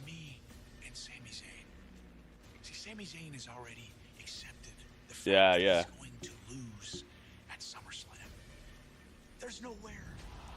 Gerald Butler. Oh, okay. Gerard Butler, the guy from 300. Yeah, maybe him. Preparing for a life after Braun Breaker. Sami Zayn and friends. You see it? They promote it every single week right here on Monday Night Raw. And while you, Sami, tell jokes for your preparation, I've been in the gym, hungry, training like a dog. Like a dog. He's from 50 Shades. Yeah, I don't know. John Cena as Dr. Doom? I think CM Punk is more up the alley. He's a very charismatic speaker. He gets lots of people to follow him. He seems to have a very dark and devious side to him where he will cross you if he needs to. I think CM Punk would be a good Dr. Doom. He's not the best actor, but I feel like if you pay him that Marvel money, he'd upgrade. WWE available anywhere energy is sold. Buy now at Albertsons and Safeway. And delivered by Wingstop, the official wing of Nick Aldis would be a good Dr. Doom. Yeah. Oh my God, that's a good idea. Leonardo DiCaprio. Come on, man. He's like Dr. Small Tragedy or something. He's a good actor, though. He's like Family Physician Tragedy, not Dr. Doom. Carlito. Jensen Ackles. I don't know who that is either.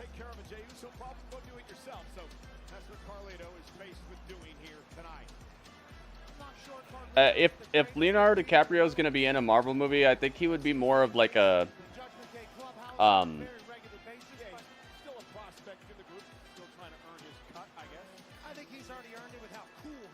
you know, he could have been a good Sebastian Shaw. The spot that Kevin Bacon played, he could have been good at that, I think.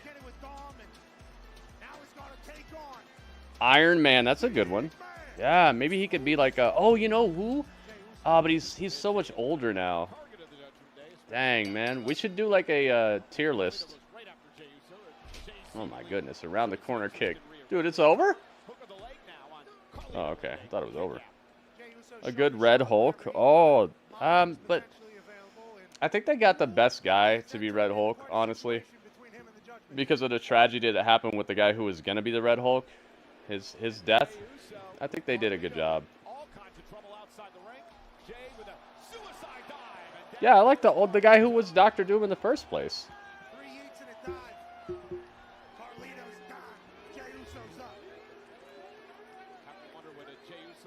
What's that guy's name? I forgot his name, but the guy from Nip Tuck, he was good as Doctor Doom, I thought. He looked rich. He looked like he could get people to follow him. He looked like he had a mean side to him, and he did have some size. He wasn't a small dude. Yeah, that dude. I liked him. Hopefully he shows up, because they have the multiverse now, right? So, like, they can bring back actors who played the characters previously. Yeah, I forgot his name. But that guy's good, man. I like him. Dr. Fate for Leo. Oh, I can see that. But I feel like they already got the best Dr. Fate as it is with the James Bond guy. Fastbender. Fastbender would be good too. He's already Magneto, but yeah. Radio, what's up, man? Welcome. Julian McMahon, that's his name. Thank you. Yeah, that guy. His sidekick in that series, Nip Tuck, was cool too. The Rock as Doom. If The Rock is ever in Marvel, he's gonna be like he's gonna be some like random X-Men villain or something like that, or like he's gonna be something like that. Maybe they'll make him like the new Colossus or something. But then again, Colossus is like a Russian guy, so maybe not. Who's like a Polynesian? Who's like famous? I'm trying to think of any X-Men that would fit the bill, man. I don't know. I don't see it. I don't know where The Rock would fit in.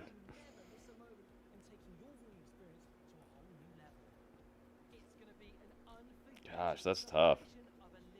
Juggernaut. Absorbing Man. Oh my God. Luke Cage. Oh, he could revitalize that. Although I think the guy they got for Luke Cage was good. I honestly think the Luke Cage they got for the Netflix stuff was perfect. I don't think they messed up. Like, I don't think you need to reinvent the wheel if you already have the right person. I think they had the right person. You guys saw the Netflix series? I thought that guy was great. A good Silver Surfer. Dude, he'd be the buffest Silver Surfer ever. Oh, you know who The Rock could be? He could be Galactus. He's gonna eat the planet. You are what you eat, right? He's called The Rock. He eats big rocks. There you go.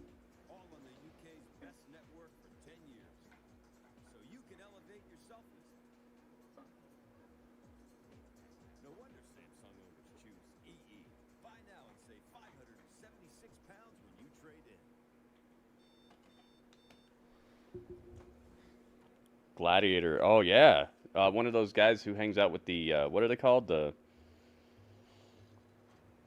It's like the Hyperion or whatever. What's the name of that squad that Magneto has? But they're like in outer space. Yeah, they're done with the con stuff, I think. Shi'ar Empire. Yeah. Is that the same squad you're talking about? Mads Mikkelsen. Oh, yeah. That's a good idea. Pete Davidson. Dude, I'm going to get you for that one. That sucks for him. Well, yeah, you got to make good life decisions, though. He messed up. Brotherhood of Mutants. But I'm talking about, like, there's, like, one in outer space, too. Yeah, I think the Shi'ar Empire sounds very, very much like what I was talking about. Cena as Cyclops.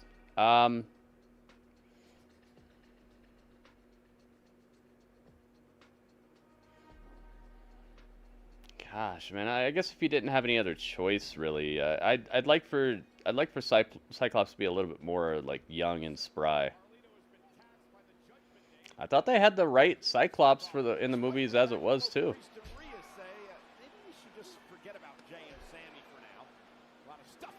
Yeah, they could have recasted Kang for sure, but I just think they want to get rid of the stank of that. I was talking to Legato about this yesterday. I think they just don't like. The Marvel Cinematic Universe never got colder than it got when the Kang stuff was what they were trying to do. They were striking out left and right. The Ant-Man movie didn't do as well as they probably wanted it to. It didn't get the critical acclaim that they probably wanted to start the whole Kang stuff popping. They probably just want to get away from that whole feeling of, like, cold death that the MCU had surrounding it. So it's probably not even just about the Jonathan Majors guy. It probably also has to do with the fact that it wasn't very well received. Oh my goodness. It's Barry Mania. Oh my goodness. It's Barry Mania. Oh my goodness. 100 bits. Thank you so much. Oh my goodness. Mary, thank you, thank you, thank you. Yeah, he got beat up by Ant-Man like toe-to-toe and got thrown in a portal. Like, what kind of villain is that? He got beat up by Ant-Man, he got beat up by ants, he got thrown in a portal toe-to-toe. Against the guy who doesn't even, like, really have powers. Think about that. Ant-Man doesn't even really have powers.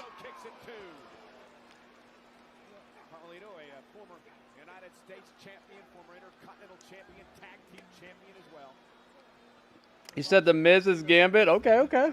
I see you. If he levels up his acting, maybe. Yeah, and he beat him in his normal form too. It's just like, dude, it's a wrap for you, dude. That's like if I beat up Batman or something. It's like, all right, man.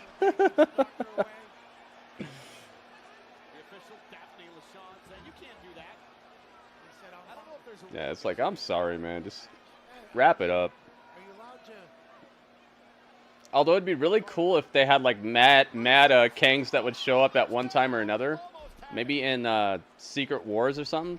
Mad Kangs that show up, but oh, he speared the apple out of him. Oh my God, the apple was still spinning after he got speared. Oh man, that's done. Oh my goodness. Dude, he speared the apple out of him, and the apple was still spinning on the mat after he landed. Oh my God. That was worth it. This match was worth it. I didn't even put a prediction on this one.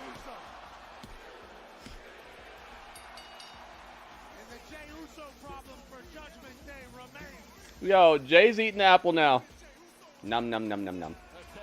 Eat the apple. Ooh, so. That was cool. Thank you so much. I'm here with Zelina. It's Zelina looking like a comic book character. Last week over Zoey Stark, despite not being 100%, which begs the question, Zelina, how's the arm? It feels good. The arm feels good, but you know what? I know that I was lucky to have Kayden, Katana, and Lyra to have my back last week.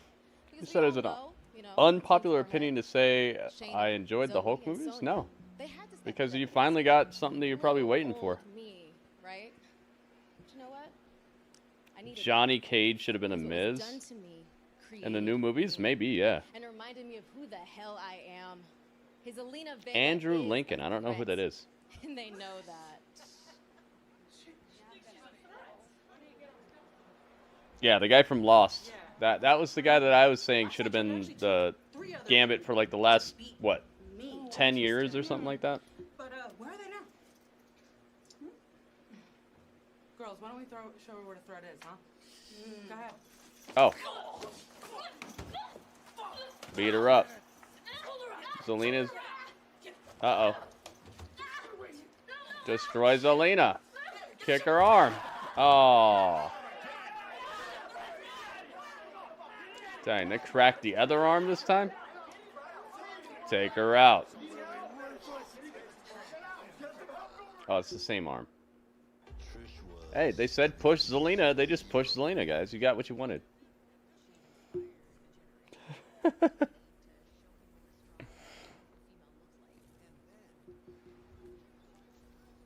Who had a Cajun accent? Yeah, the Lost guy. Like I said, the Shroom Goon, I'm right with you, and I've been with you for like over 10 years at this point. Absolutely. Selena got her arm cracked by the Sonya crew.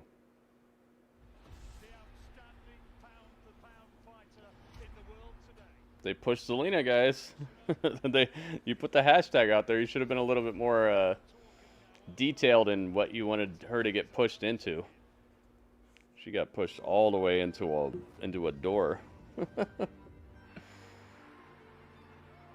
He's from Walking Dead.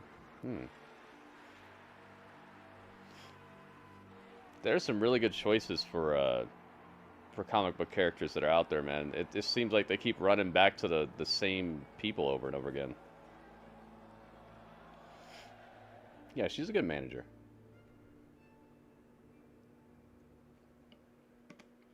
I wonder what you would do if you had the power to dream any dream you wanted to dream. You would, I suppose, start out by fulfilling all your wishes. Love affairs, banquets, wonderful... What is these? And after you've done that for some time, you'd forget... About halfway through Raw already, man. It's been kind of flying by.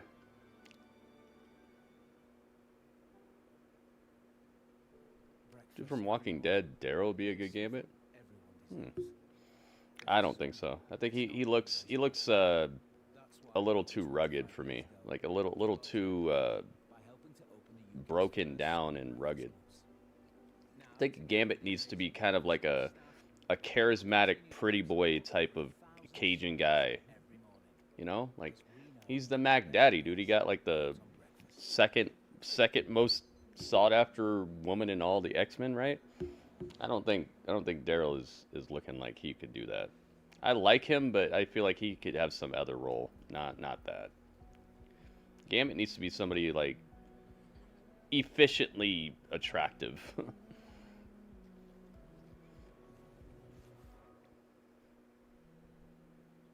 Now, if he was like Gambit's brother or something like that, yeah, I could see that. Like if Gambit had a brother, or if he needed somebody to like make the Gambit movie pop off that could realistically look like somebody who's maybe jealous of Gambit's powers or his charisma or something, then you could have Norman Reedus in that movie as the main villain of the Gambit movie, and it could look great. But I don't think he just doesn't have that same type of aura about him at all. I know he's a good actor, so maybe he could pull it together, but just out the gates, I think, nah, man. I think you got to get somebody who looks better than that. I think he's a little too old and broken looking. Oh my goodness, yo, it's Robert Stone. Yo, hit him with the 10 bits. Oh my goodness. Yo, Robert Stone is making it happen. People's elbow.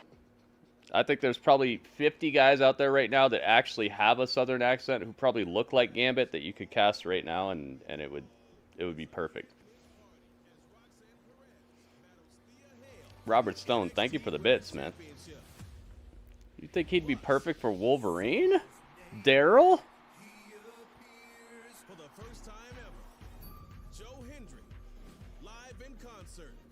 Dude, I'd rather see Joe Hendry as Wolverine than Daryl, dude. Daryl is.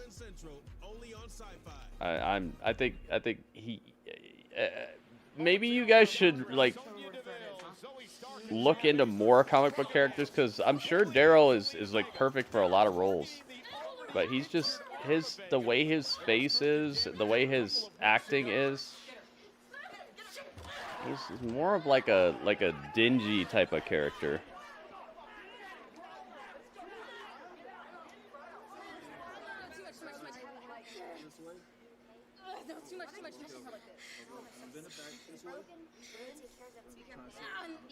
He's the capybara guy? Oh no. Your package will arrive tomorrow. Oh, is it a package radio? What? Hendry for Wolverine. I'd be more down with that. McConaughey. There you go. McConaughey would be a great Gambit. Now we're talking.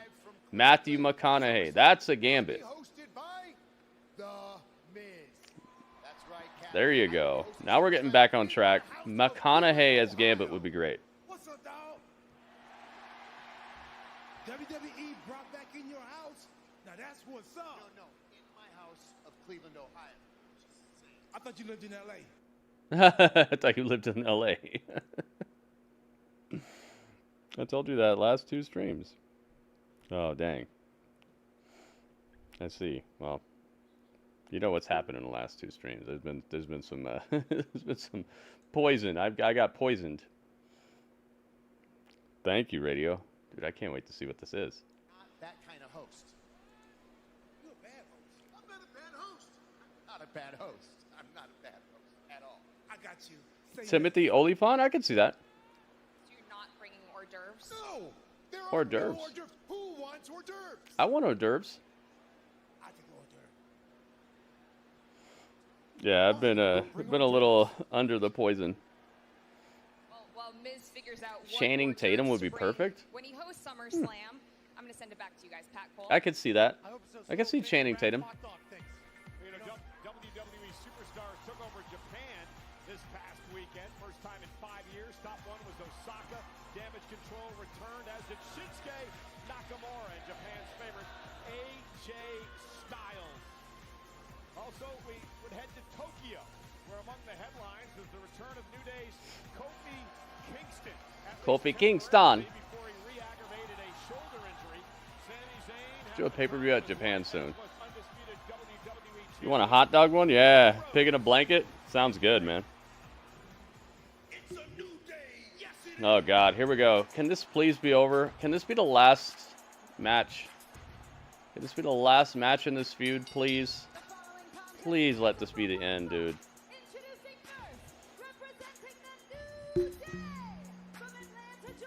Let's go. Please let this be the last match in this freaking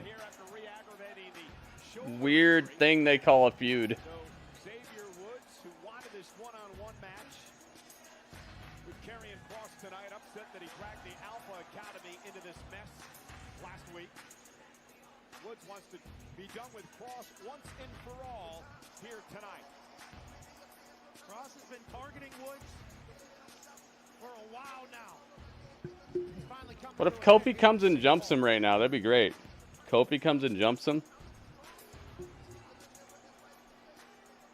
Next 100 episodes? Oh my God, Legato. Don't you dare wish this bad juju on me. Just to build the next WrestleMania. Big E in-ring career's over? We don't know, man. And I really don't want to know unless it's until it's on the screen, you know. Unless it's gonna be super definitive and that's the end. They got magic they can do with medicine these days.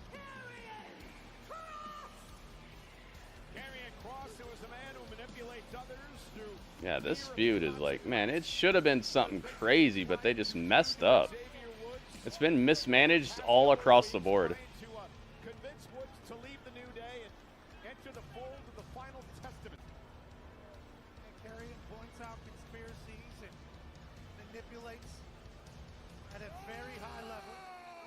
Fall and pray.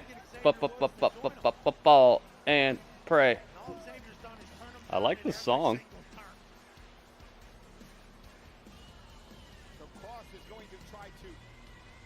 Alright, let's get a prediction on this one. Just looking at the numbers here, especially with what happened to Kofi over there in Japan. And I love the toughness that Xavier Woods is displaying. Wait 1 second. Hold on. I have a few things to address. Of course you do. Now, I was just notified that Kofi Kingston re-injured his shoulder on the Japan tour, and that's why he's not here tonight. Do you really believe that? I think Kofi's skipped town for 2 reasons. One, Because the whole world for once isn't revolving around him. It's revolving around you, and he can't stand that. And the other reason he skipped town is because, let's face it, nobody wants to be in this hellhole, Minnesota. Cheap heat. Get it while you can. Get it while it's hot. I want to give you a way out of this beating, because I still believe in you.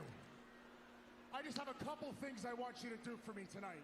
The first thing is, I want you to join the Final Testament live here on Raw tonight. Don't listen to them. And the second thing I want you to do is, I want you to tell the little kids at home watching that the power of positivity was always one big lie.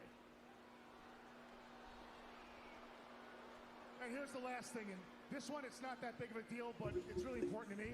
I want you to tell that one-armed bastard, Kofi Kingston, that he should have retired after he lost the WWE title in just 6 seconds. Dang. I'm ready for SummerSlam. I hope so, Drew. It's coming up, man. Join the dark side. I like Scarlett's outfit. She looks nice. Wrecking ball drop kick. Xavier's going off.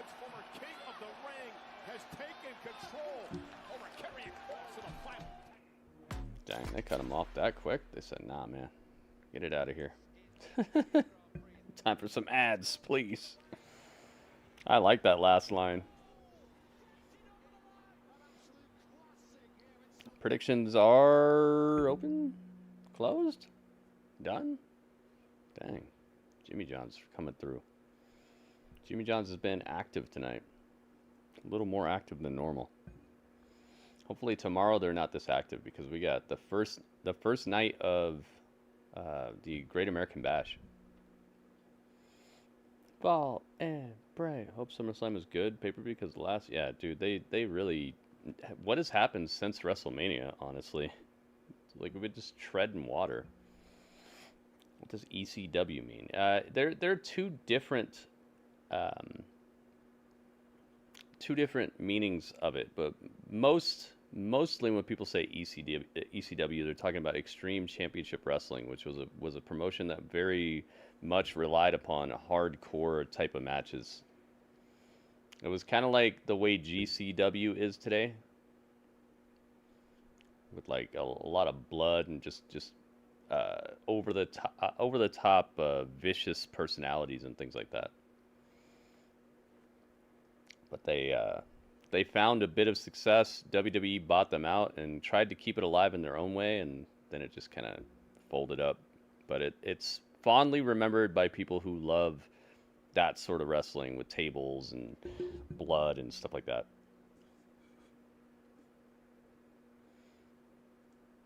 I believe in Uncle Howdy.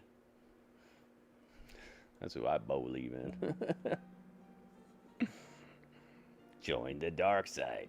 The tweets are on, by the way, guys. If you could, please retweet the tweets, like the tweets. I would very much appreciate it. Let everybody know where to be. I already see that Mo has liked the tweet. Robert Stone has liked the tweet. WB has liked the tweet. Goki's liked the tweet. J-Rock has liked the tweet. Ringmaster liked the tweet? What? Legato liked the tweet? What? Yo, Ringmaster, you like the tweet? Uh-oh. Thank you, Ringmaster. Thank you, everybody.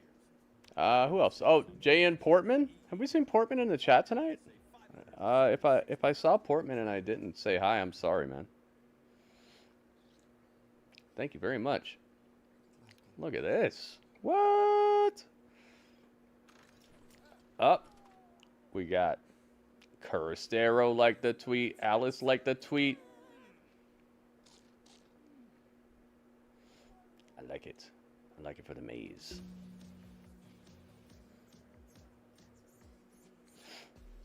I hear these Olympics are kind of a debacle, man. I hear that they kind of suck right now because like everything's gone wrong. The opening ceremony was controversial. The river is like poisonous to where they can't even use the river. Like they're letting people who didn't even pass testosterone tests box women and stuff. I hear this I hear this Olympics is kind of looking wacky right now.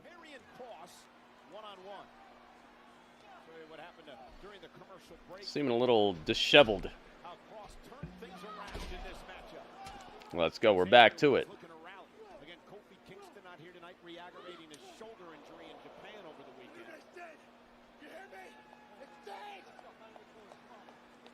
Karrion Kross seems to believe that New Day is done for. A great throw by Kross. Has been obsessive over it. Wants Xavier Woods to join him in the final. Feeling froggy. I've been watching some of it. It's actually been quite fun. Okay, cool, man. I'm glad you've been liking it. I'm just hearing that there's some disorganization that's very, very much seasoning the conversation.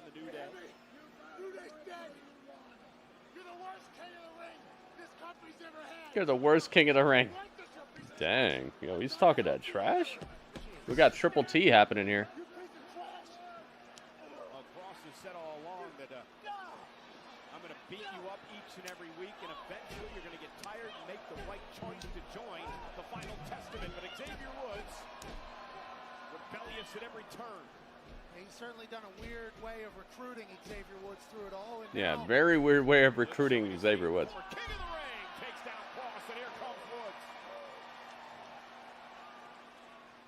Xavier Woods showcasing that ability.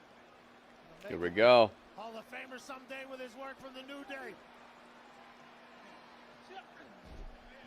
Roll up. And a kick out by Kross at 2. Catches the punch. The ref pretends he didn't see it. Acom of the AOP. And now Kross lifting Woods up. Woods, though, lands on his feet. Big kick to the face of Karrion Kross. It's Super kick to the shoulder. major win here tonight. Thunderstorm has begun. I see you, man. Hope it clears up quickly. Look at this. Xavier taking out the entire Final Testament by himself. Limit break. No. Rolled out of harm's way. And now looking to take advantage of what was a numbers advantage with the Boom.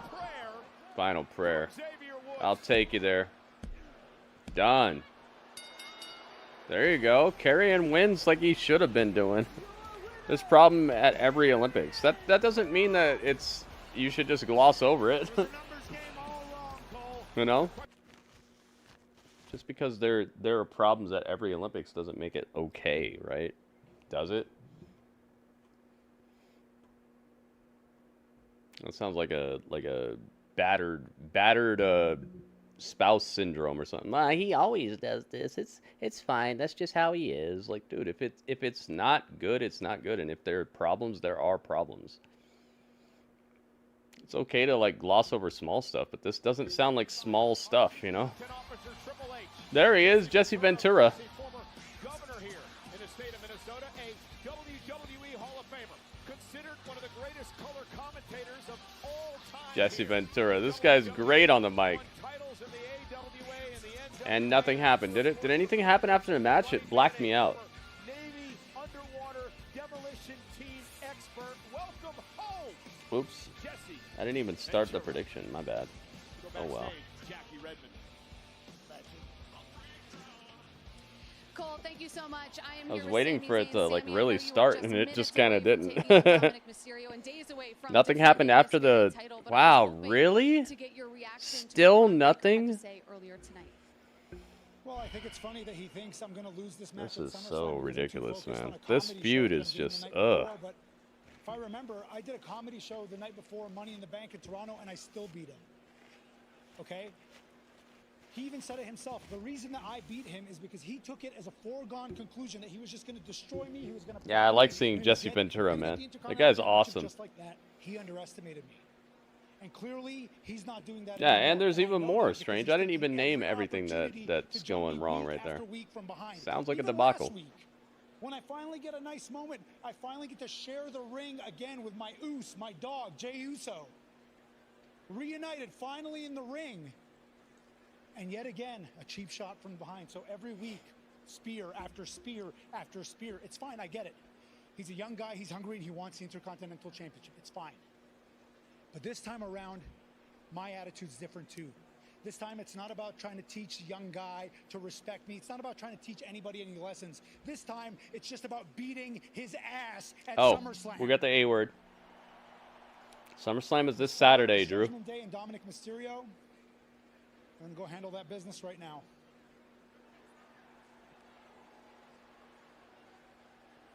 Intercontinental champion. Intercontinental champion. Is also being pulled in many different directions. Tonight has to focus on Dominic Mysterio. Who's just loitering? There he is. I love how they follow these people out for the entrance now. Every like, I wouldn't say every show, but every now and then they do this. It's so cool.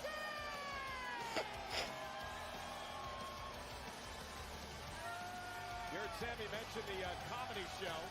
Well, right after SmackDown, Sami Zayn and friends do Cleveland at the Agora this Friday, August 2nd at 11 p.m. Eastern. They should have carried him off, and next week he's wearing a mask that makes him fit the group. Huh. Sami made a good point. Didn't let the comedy show bog him down at Money in the Bank when he knocked off Braun Breaker. Looks to do the same at SummerSlam this weekend. But up next, Let's see Jesse back on commentary for just one night. That'd be great. Maybe at SummerSlam. That could be cool. Dude, Jimmy Johns is just doing so much craziness. Jimmy John's like, yo, I'm coming to get you. Whoop, whoop.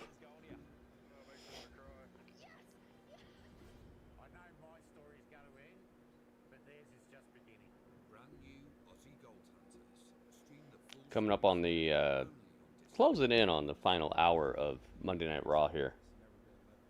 They've been able to keep the momentum going, I feel, besides that Xavier Woods match, because, I mean, it's just, I can't keep it a secret. This feud needs to do something. But outside of that, it's been pretty okay, right? Just hate that Gorilla Monsoon would not be with them. Yeah, that's one way to think of it. Thank you again, Robert Stone, by the way. Thank you for the bits. Mo is still at the top of the tree.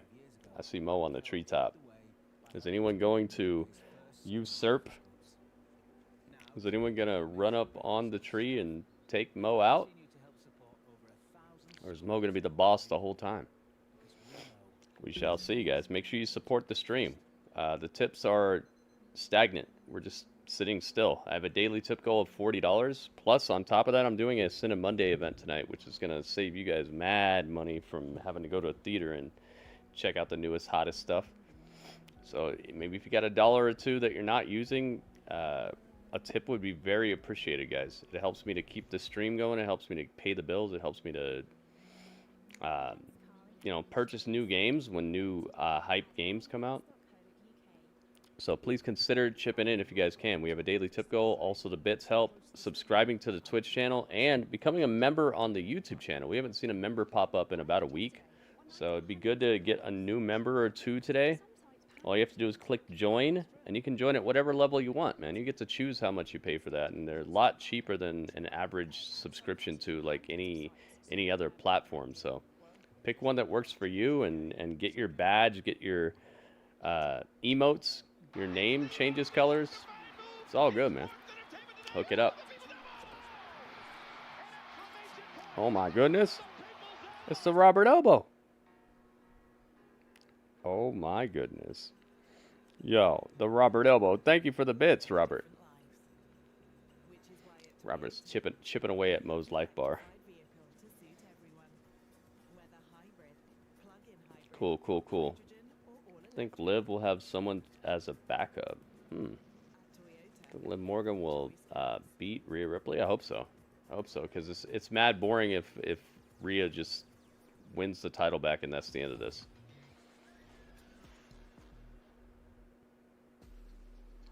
You said Kevin's too old school? Kevin innovated the space, man. He literally created the whole entire way that wrestling is filmed today. You just Just watch AEW and you'll see it. The presentation in AEW is legitimately like seasoned by Kevin Dunn, man. He seasoned it. But yeah, there is definitely a more fresh and spry presentation to WWE now that Kevin Dunn is not here. So I'm not saying it's I'm not saying it's bad. I love the presentation now. Wait a minute. It's Liv Morgan. I would have done anything for you, Dominic. Aww. I put you on a pedestal. I treated you like the man that I thought that you were. You're not a man. You're just Rhea's little bitch. Oh. I wish that I could take back every single tear that I wasted on you. But I can't. All I can do now is make She's your burning a bunch of stuff. a living. A bunch of Dominic, like, materials. At SummerSlam, I will complete the Liv Morgan revenge tour when I beat Rhea Ripley and leave Dominic with whatever's left of his precious little mommy. Don't burn the PS5. I'll be standing in that ring with my arm raised as I hear those three little words. Women's World Champion. Yo, she's crazy right now. Watch me. Watch me. Yo, this was crazy.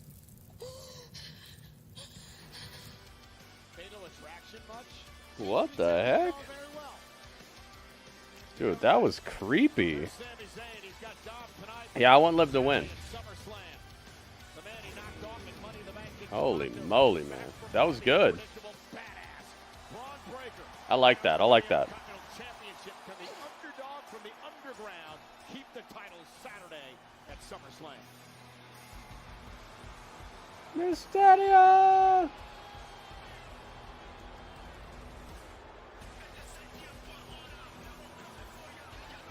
Here he comes with his cow vest.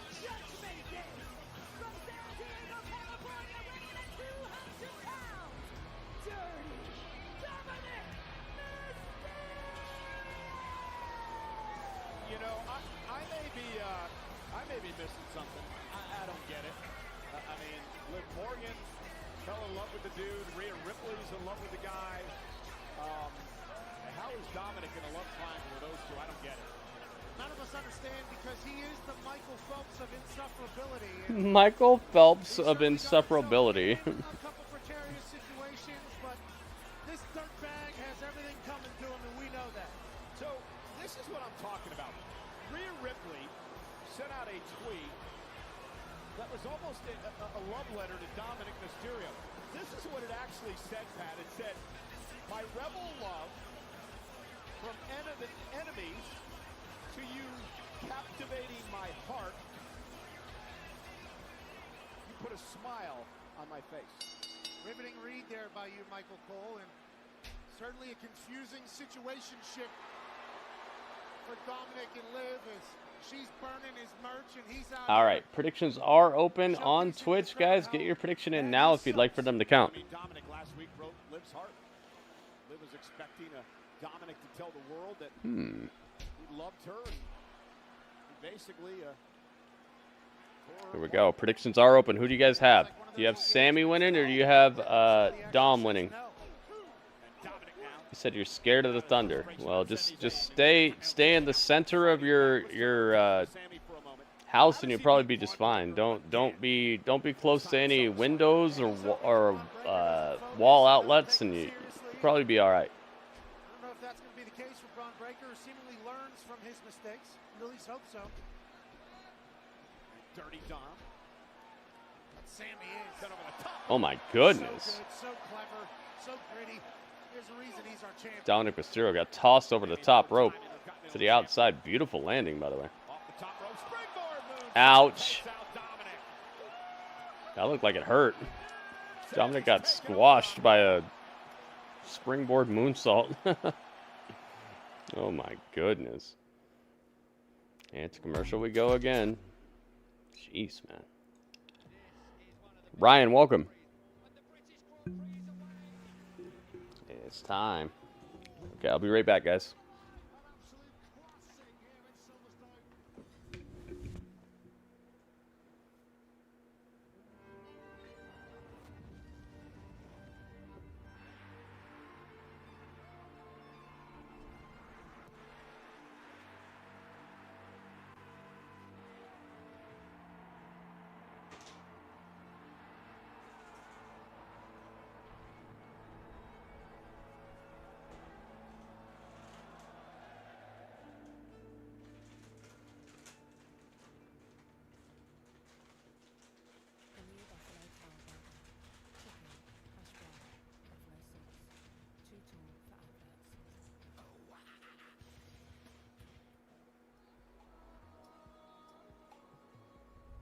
Electricity can't be adventurous.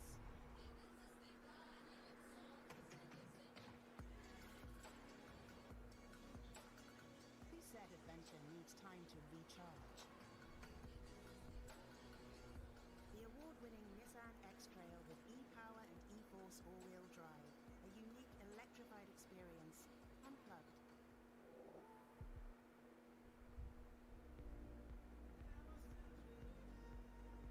Save 25% off selected mattresses in the Summer Slumber event. Just one scoop of AG1 once a day contains the nutrients you need to support your mental performance, energy, heart health, and immune system. Go to drinkag1.com. There's Goldia. Well, it's either going to work or going to fail spectacularly. Yes! This is the driest it's ever been since all the years I've been here. This should be full of water. Oh, it makes me want to cry. Time's getting shorter and shorter every day. I know my story's going to end, but theirs is just beginning. Brand new Aussie Gold Hunters. Stream the full series now, only on Discovery Plus. On August 3rd, from the rock and roll capital of the world, comes the biggest event of the summer. WWE SummerSlam.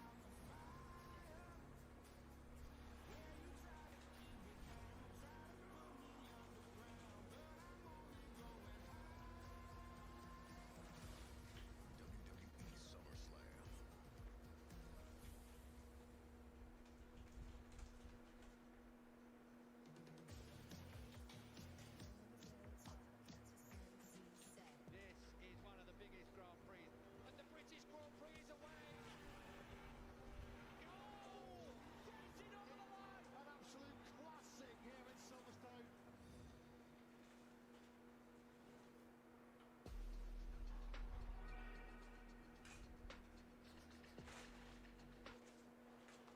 We're back live on Monday Night Raw, 13,000 plus here tonight, St. Paul, Minnesota. Final Raw before SummerSlam, and Dirty Dominic Mysterio is taking over Sami Zayn, taking the fight to the Intercontinental Champion.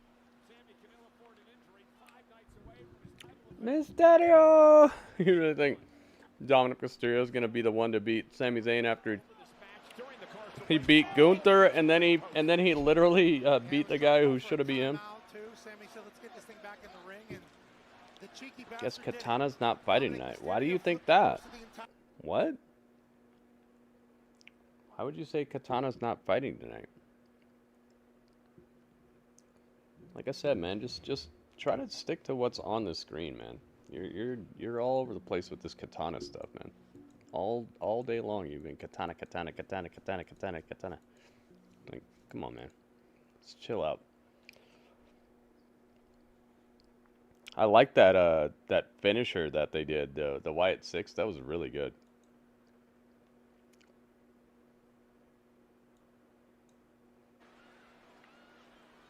Same dirtbag. Let's go. Pastrami, Katana. Bailey, push Zelina. Like, let's watch the show, guys. None of us really understand that. Sami leapfrog up over the top and a clothesline. And Sami looking to rally. Dominic taken down by the clothesline by Zayn. And here comes the Intercontinental Champion. Here comes that championship grit. Championship grit. Now goes Dom. You want Dom as IC champion? That'd be a nice little twist. And Sami Zayn. No, no Blue Thunder. Great counter by Dom. Dominic countered the Blue Thunder. Wow. That's some fire bars. Looking to pull off the Three Amigos made famous. This is very underwhelming Three Amigos here. See how short these suplexes are? What's up with the short suplexes? No, like playing to the crowd. No, nothing. I'm a Latina. A lot of people say this dirtbag's only here because of who his dad is. That would be Rey Mysterio. Eddie would have raised best friends and went for the splash, roll through. His connection. Oh, Sami with the exploder. Indeed, Panda, indeed. It's just, we're not there yet. I'm even wearing my shirt. See the shirt? There he is right there. And now look at who's here. Carlito and JD. Still a whole hour left of the show, man, so I'm sure it's going to be okay.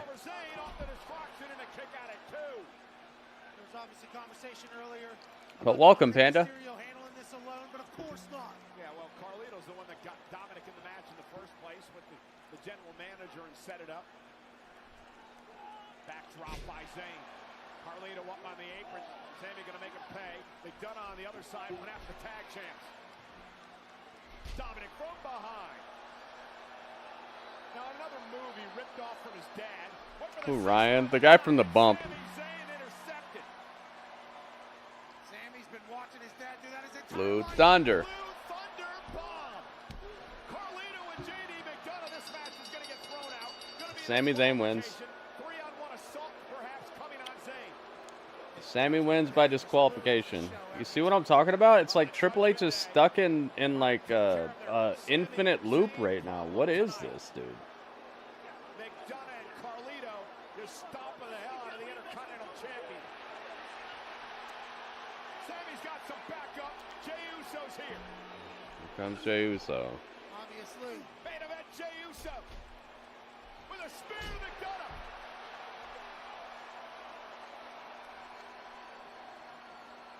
And Dominic sent flying as well. Time to eat. Over the top rope. Jey takes out the Judgment Day all by himself. The Sami Zayn and Jey Uso problem. Who knew that was all it took? Oh my goodness. Braun Breaker from behind destroys Sami Zayn. St. Paul is barking with Braun Breaker. Look at the smile on the face of the #1 contender. Boing. Nope, big boot destroys the face of Braun Breaker. Exploder into the corner. Sami Zayn is fired up and ready for SummerSlam. And Breaker. Now Braun Breaker rolls out. He said, nah, nah, nah. But that's the heart, that's the guts out of Sami Zayn. I was at 73. Why is it at 1? Well, were you here yesterday? He looks to do it again at SummerSlam. I don't remember seeing you yesterday for the stream. Maybe you missed it. Sami Zayn flips the script and says, "Get this dog." I streamed for like 8 hours yesterday. Tried to ambush again and again. Sami Zayn made him pay. We did that new anime game. We did Marvel Strike Force. We did the whole Marvel conference. We did a bunch of music videos. I don't think I saw you, Panda. Yeah, I streamed yesterday. Oh, I know what happened. You said you followed me again. I think you unfollowed me or something. Maybe you missed it because you didn't see the pop-up or something. RKO, what's up, man? Yeah, that kind of happens. That kind of happens. I don't know why you unfollowed me, though. Did I do something wrong? The Wyatt 6 attacking Gable and the Creed brothers. Well, one of the Wyatt 6. It said you re-followed me. It said you followed me like yesterday or the day before or something.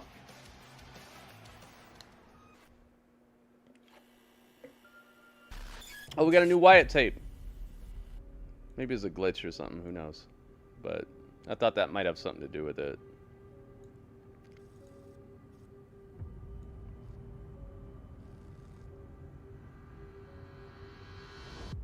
A man just looking for mercy. They built their empire next to the sea and laughed. Sometimes I drop my phone and it does that. It definitely happens. But there's freedom in sinking. I've done it before. Remember when you accidentally got banned? Tell me, brother.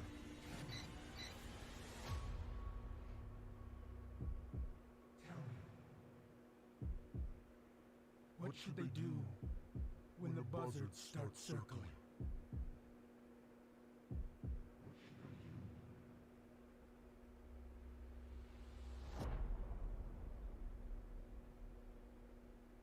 It is him.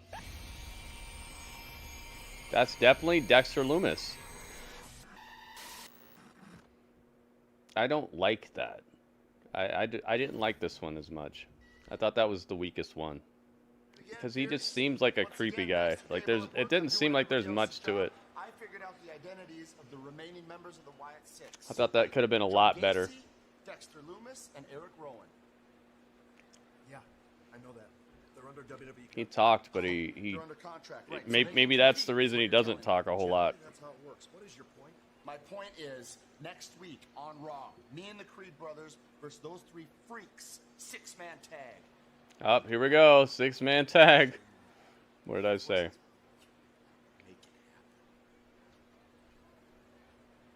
Consider it official. Knew I liked you. Monday Night Gable. Yeah, he's all over the place. It's official. What you ask. I want Brown Baker. Who's Brown Baker? I don't know, but there's nothing wrong with what Adam Pearce just did, which is a huge surprise. Woo! Six-man tag match Woo! next week. Wyatt's sixth debut. Gable should be a detective. Yeah, big brain on that guy. There she is. It's Feather Rosa. Hey, wait for the woo. Yeah, Panda, you gave him the final thing that he needed to have. Here you go. Here's what you've been waiting for, Drew. Had to wait 2 hours for it, but you finally got it. Aren't you hyped now? Now it's time, man. Now let's talk about him. It's Katana Chance and Kayden Carter. It's your favorite, man. Sonya, Shayna, and Zoey beat up Zelina Vega. She's here. Locker room area. Well, now Lyra, Katana, and Kayden come for revenge.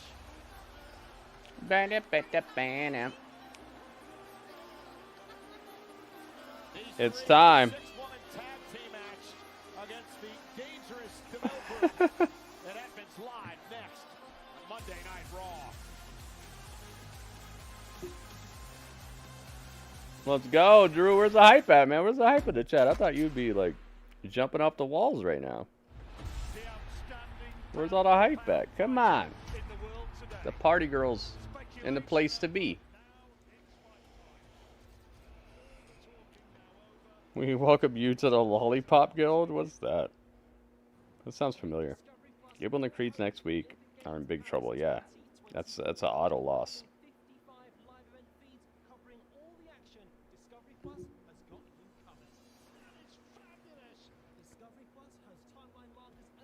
You like these girls? He likes these girls. I think the Party Girls are the most cohesive women's tag team there is. I think that the tag title should be on them until some other team comes along that has this good of a move set and actually looks like a tag team. I think they should have the titles, but I wish that this didn't even exist. I wish there was no women's tag team division. It's just such a hodgepodge. It feels like MasterChef, where they're like, you must now make you must now make good dishes with and the secret ingredient is durian, and they just like they unveil something, but it's like nobody wants to really cook with that. Nobody's really trying to cook with that, but now it's just the ingredient you have to work with. That's what the women's tag team division looks like. There's just ingredient. Just make a tag team. You must make a tag team. It doesn't seem like it really needs to exist at all. And there's barely any storytelling. Barely anybody's getting anywhere near over off of doing it. It's just it seems wasteful. It seems like you're spending time you could be actually building character and story and feuds and things, but you're just like having them come out here and wrestle each other in tag team matchups. The secret ingredient is sand. Cook with sand. Like, secret ingredient is women's tag team wrestling. Like, you're not really doing anything. You're just proving that maybe you can go out there and do it, but is it meaningful? Is it something that's going to be the best dish of the night? Is it something that people are going to pay money to eat? You might make something that tastes presentable, but is it going to be a dish people would keep coming back and paying for and searching for and wishing that you would make again? Like, no, it's not.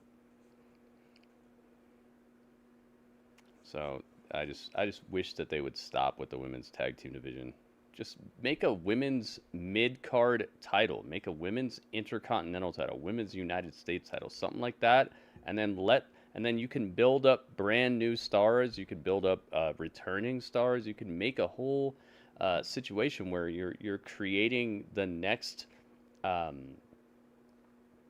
viable competitors in the division off of that instead of this tag team stuff. Because who's actually looking devastating off of this? Who's looking like they could be the next person to challenge at the top of the fight card because of this tag team division? It's not doing anything.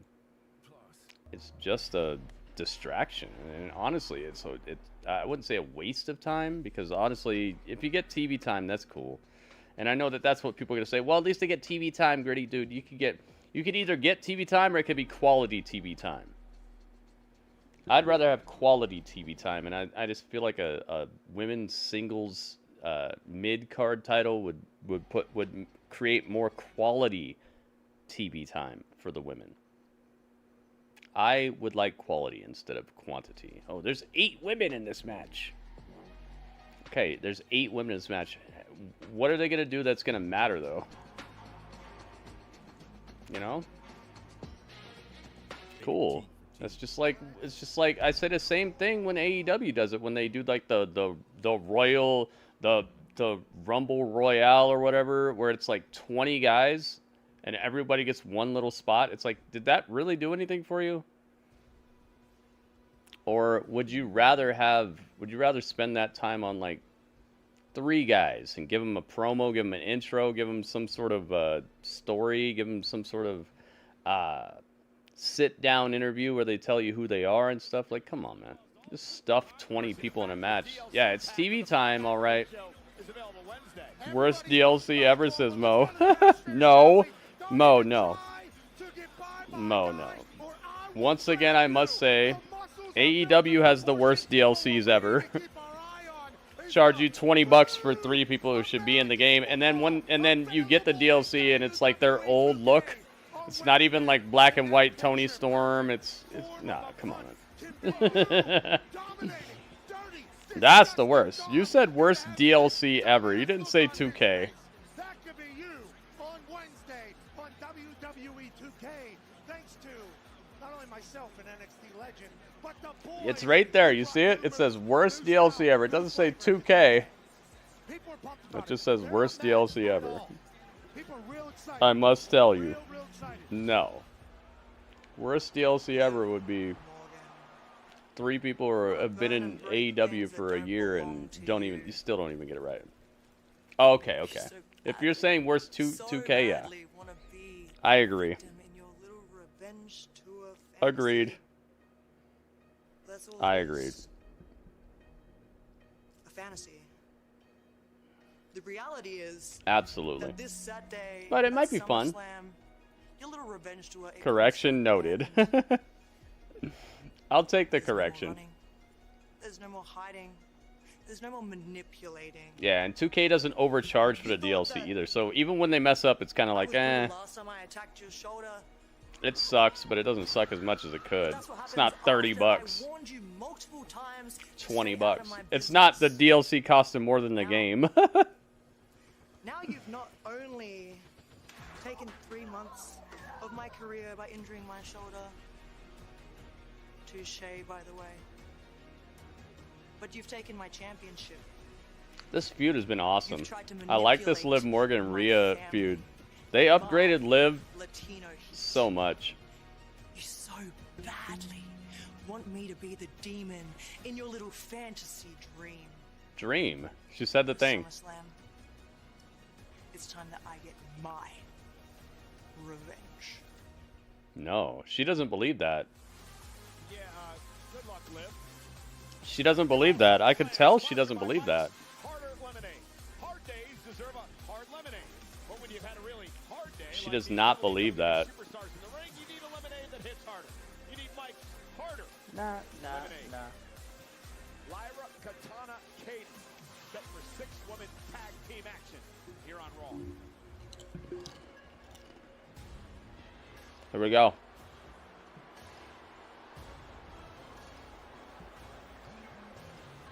Sonya Deville.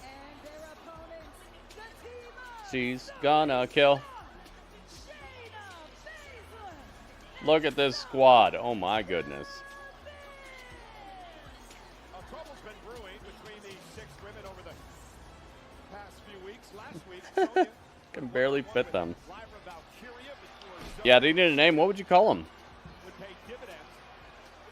Um, Sonya Deville turned things around into the Deville. what's the name of a group of people who... Valkyria. And then later on in the night, Zelina Vega one-on-one with Zoey Stark, bad arm and all. Shayna tried to get involved again before Lyra and company. I'm trying to think of exactly what would be a really good name. Zelina Vega pulling off a big win over Zoey Stark. They were so upset about that Pat Stark and company they attacked Zelina earlier on. The Silent Killers? Trainer's room.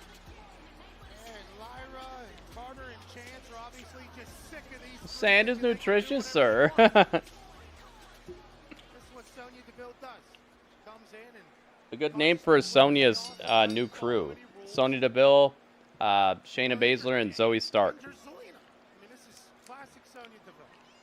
And well, Sonya Deville and company have taken out Zelina and Lyra and Katana and Kayden, damage control as well over the past number of weeks. And become a very The Hooligans. Absolution? That's a cool name. saw something in her and Zoey and has just brought them together. That would be a revival of a name. They have the right mentality, and the only question is, Okay, Sonya there to Lyra's good, jaw. good girls, bad girls. Are they going to be able to remain on the same page? I'm talking about their affinity for like being good or bad. I'm not talking about if they're good at wrestling or not, because I do feel like one side of this ring is a little bit more talented than the other. Like a sniper, the missile drop kick by Zoey. Cover, hook of the leg, and a kick out by Valkyria. All right, predictions are open. Springboard missile Get your prediction in now if you'd like for them to count, guys. Of course, the current The tag team Hooligans. champions in the women's division, Alba Fire and The Lyra. Sleepers. They defend tomorrow night at NXT, night 1 of the Great American Bash. Oh my goodness. Yo, you said Trail Baszlers. Will take on Bianca Belair and Jade Cargill Friday night on SmackDown. Look, they got Joe Hendry on the screen, guys. In the women's division. Now the double team from former tag team. Which one's good, which one's bad? The good girls are the party girls. Lyra and Katana and them. Bad girls are Sonya and the rest of them. Kayden Carter with a kick to the face. Unspoken Alliance? Huh. Zoey and Lyra and company rolling here on Monday Night Raw. Good girls are the party girls with Lyra. Bad girls are the bad girls. The ones that actually like break people's arms backstage for fun. You're gonna win all the points? Uh-oh. Brand new Aussie Gold Hunters. Stream the full series now, only on Discovery Plus. I did say his name. But it was because he appeared, so it's okay. If you say his name because he appears, it's not bad. The only bad part is if you say his name before he appears, because then he will appear. The arm breakers, I like that. Oh, how about sisters in arms? Instead of brothers in arms, it's sisters in arms. How about sisters in arms? Is that a good name?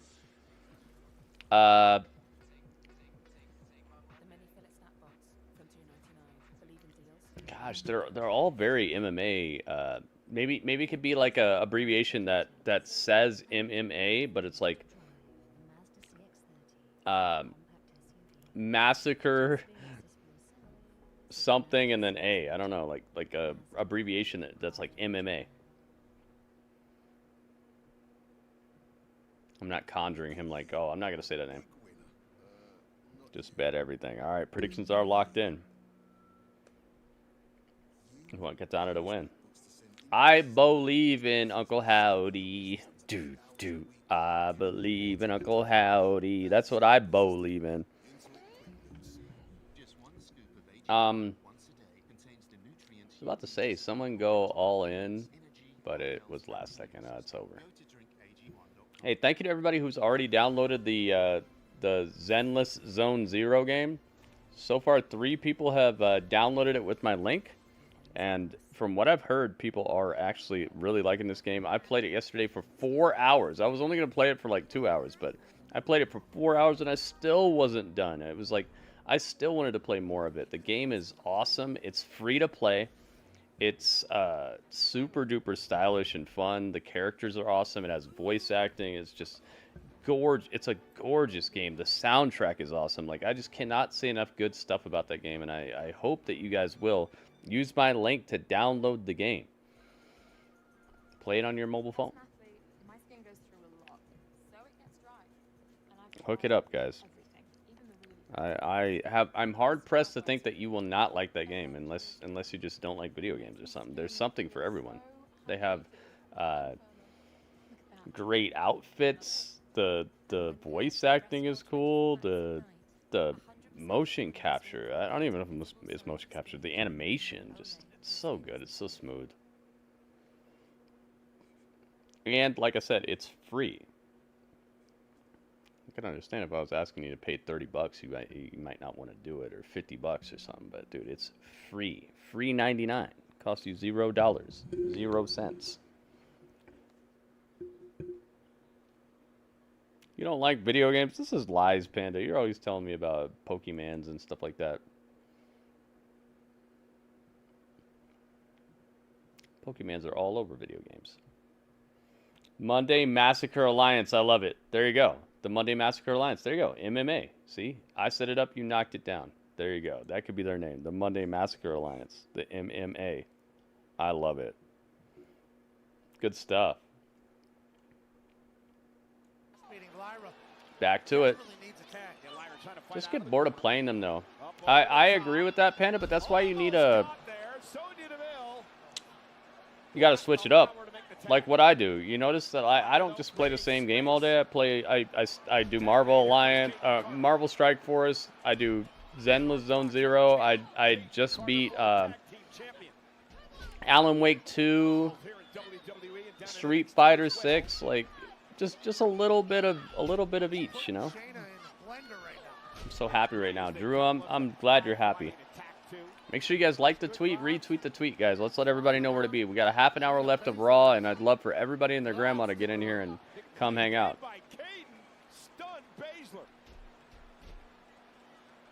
Especially because after this, we're doing the review, we're doing Raw Talk, and then we're going straight to the Cine Monday Hangout, guys, where we're going to check out a full-on cinematic situation together, and I hope that you guys will be here. Stub it up, stub it up. Yeah. We played WWE recently, too. Zoey had no MMA background. Well, she still looks like she could have, and she's still presentable in that way, so it'd be fine.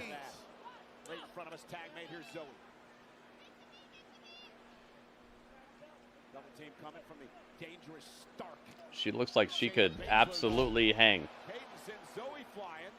I could see if she was like Maxine, then yeah, maybe we wouldn't want to do the MMA thing if it was Maxine was part of the Sonya crew, but it ain't Maxine. This is a girl who looks like she could actually mess you up.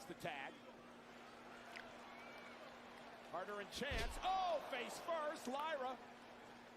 Lifting Zoey up, looking to put her away here. Sit out power bomb. And from behind, Kick in the back. And now Deville with a running knee as well. Cover by Stark. Kick to the face by Carter.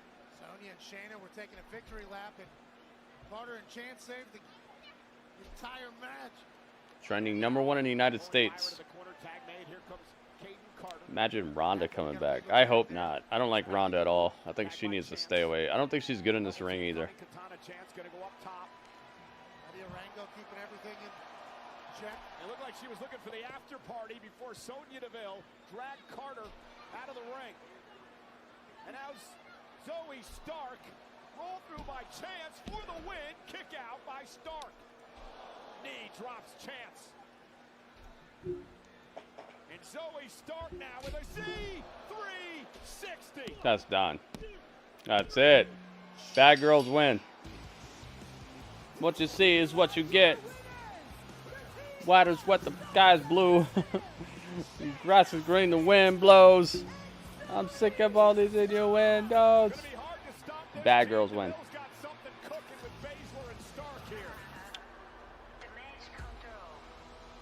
Damage control is here.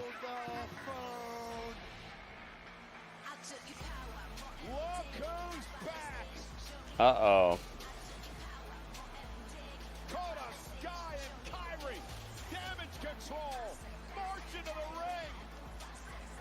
And we'll never take a day off. A lot of talk about who runs Raw.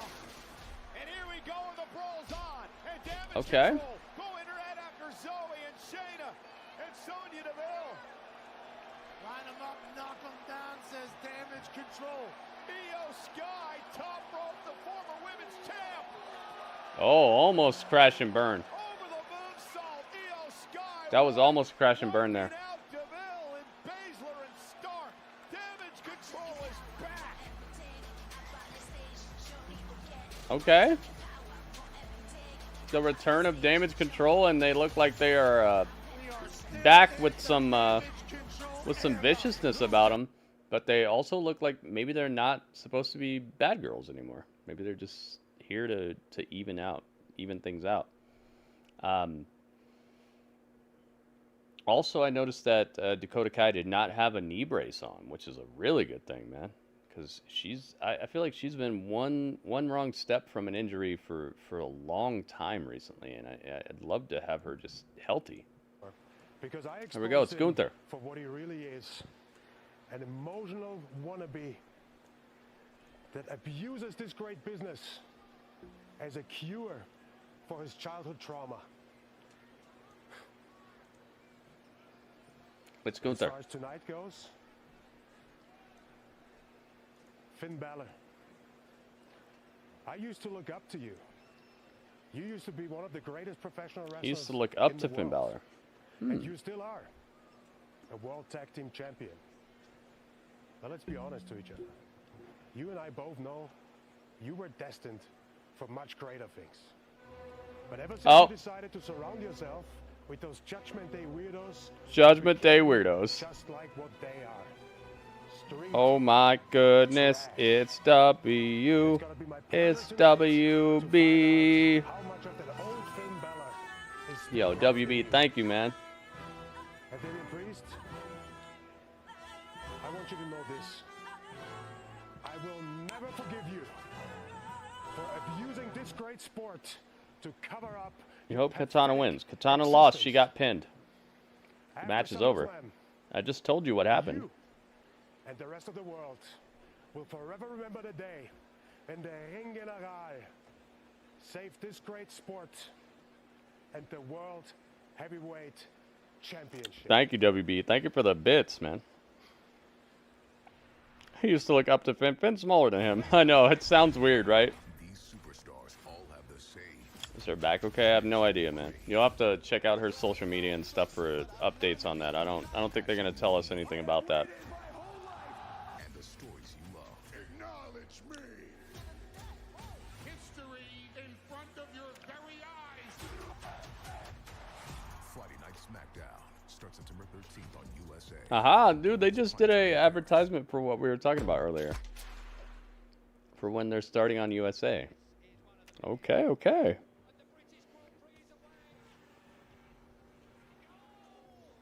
The ring general. Mo, that's how you say it? The ring general. That's how you say it. That's how it is? Oh, the ring. Yeah. Okay. Okay. Did I get it right that time?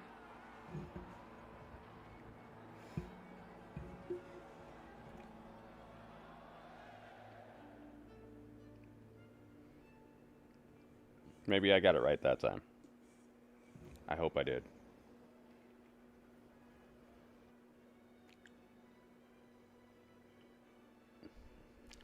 Use more. What the heck is going on?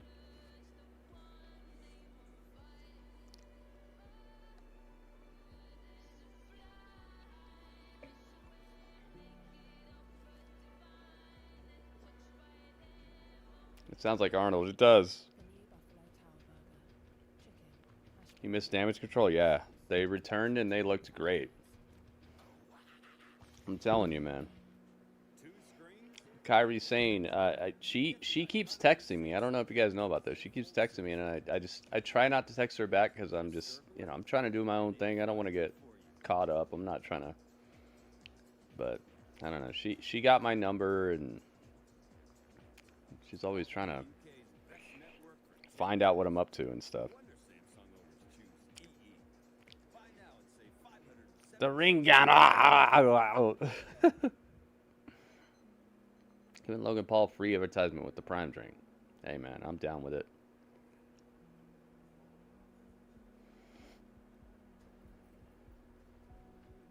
He needs to hook me up with a sponsorship though.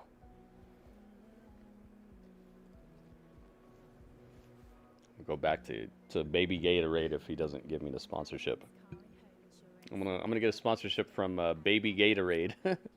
You guys know what Baby Gatorade is? It's my name for something, but does anyone know?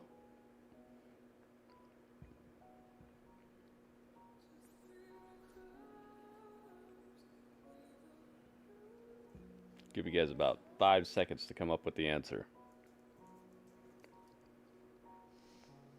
All right, nobody knows. Baby Gatorade is something called Pedialyte.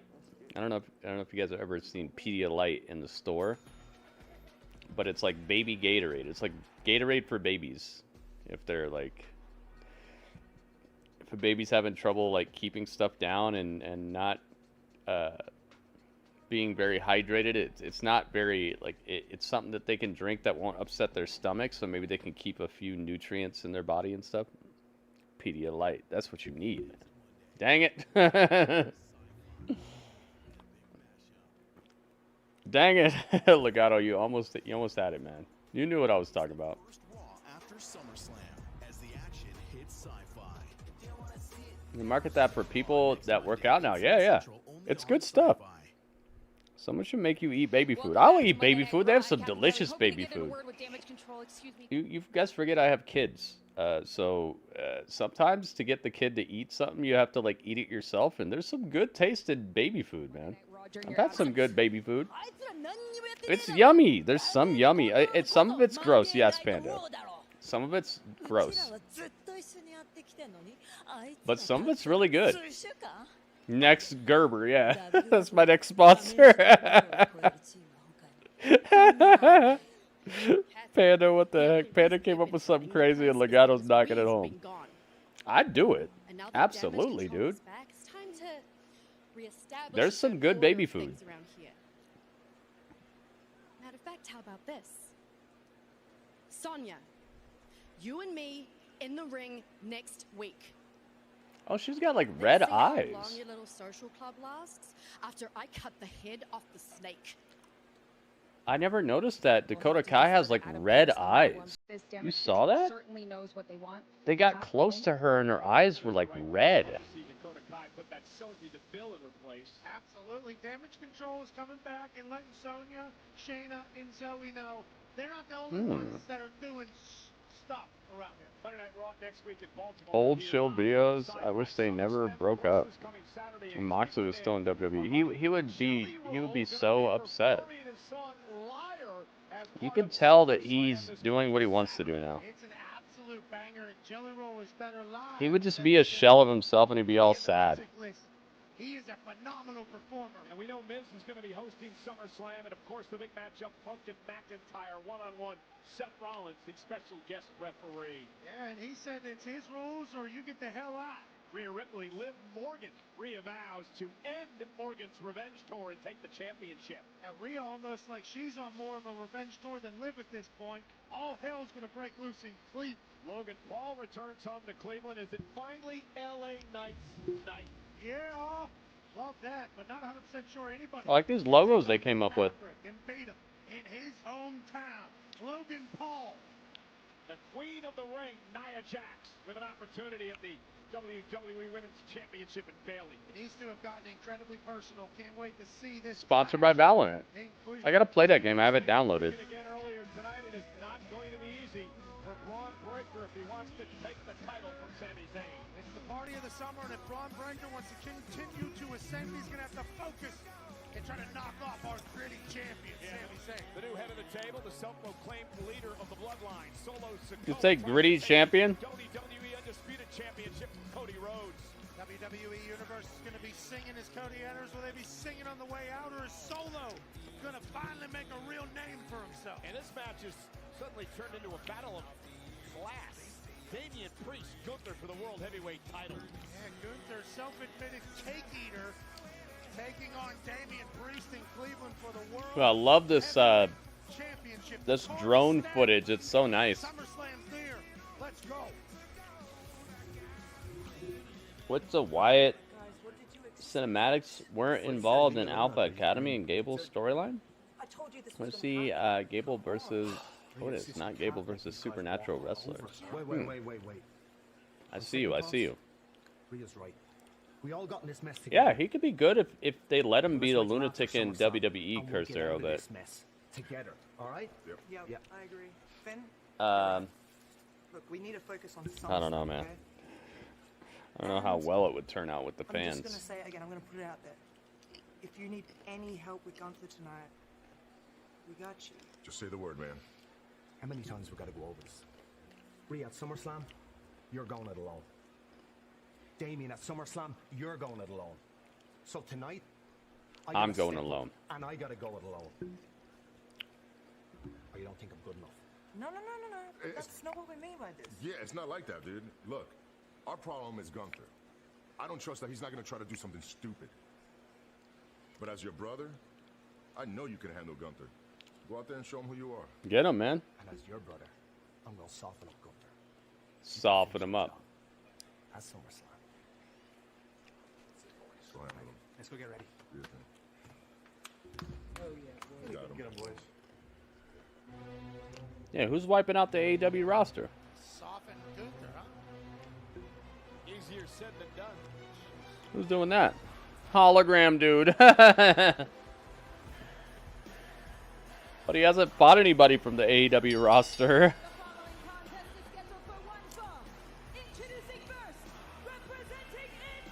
He hasn't fought anybody who matters to AEW yet.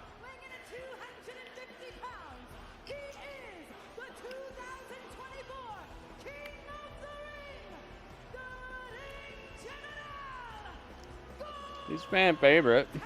Yeah, he's doing good, but he's not softening up any of the roster. He hasn't even fought anybody they care about. Gunther earned himself an opportunity at the World Heavyweight Championship Saturday at SummerSlam. This is definitely the way you end your go-home show to SummerSlam. Against one half of the tag team champions from Judgment Day, Finn Balor, live next.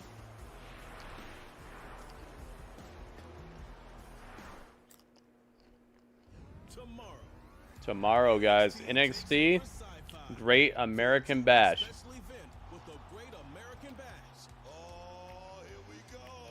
It's a can't-miss party as Roxanne Perez battles Thea Hale for the NXT Women's Championship. Plus, say his name and he appears for the first time ever. Joe Hendry, live in concert. And it'll be a performance. He's live in concert, guys. NXT Great American Bash tomorrow, 8/7 Central, only on SYFY. The outstanding pound-for-pound fighter in the world today. Speculation over, now it's fight time. Yeah, I already told you, Drew. They're probably not going to tell us anything about her, and she's probably fine. Whoever the most correct guess is that the gritty champion has to defend every pay-per-view. I already have a gritty champion. You see there at the top of the tree. It's Mo. Mo has found a way to survive throughout the entire stream thus far. Nobody has come through with enough support to take him out for the evening. He's the chat champion right now. If you want to take him out, you gotta tip, you gotta give bits, you gotta subscribe to the channel. That's the boss battle, man.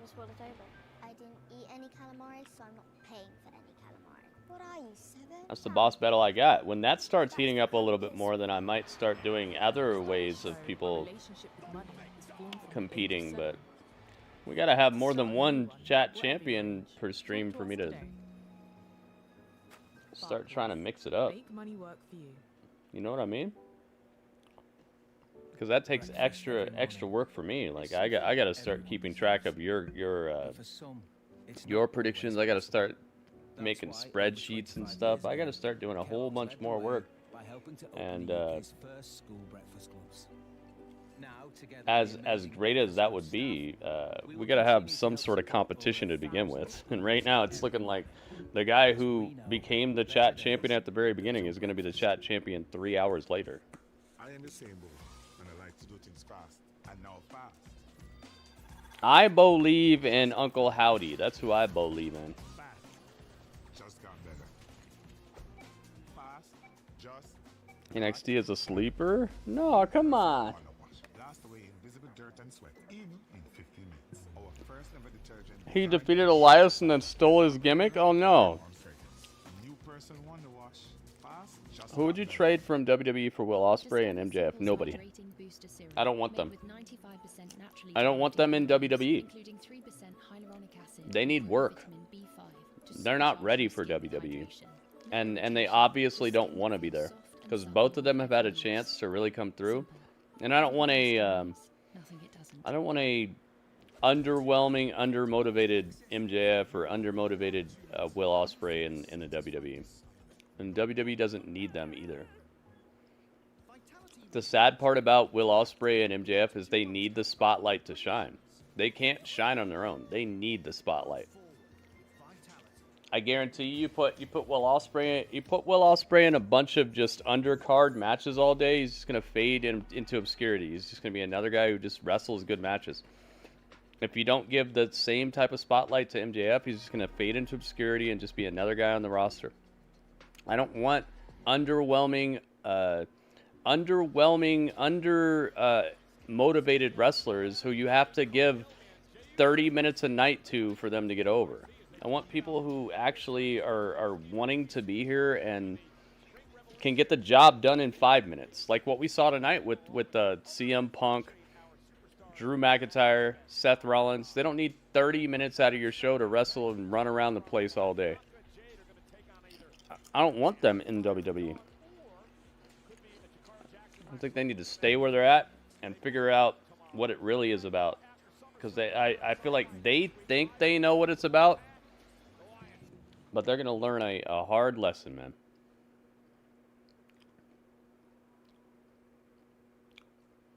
The Wyatt 6R wrestling on Raw next week.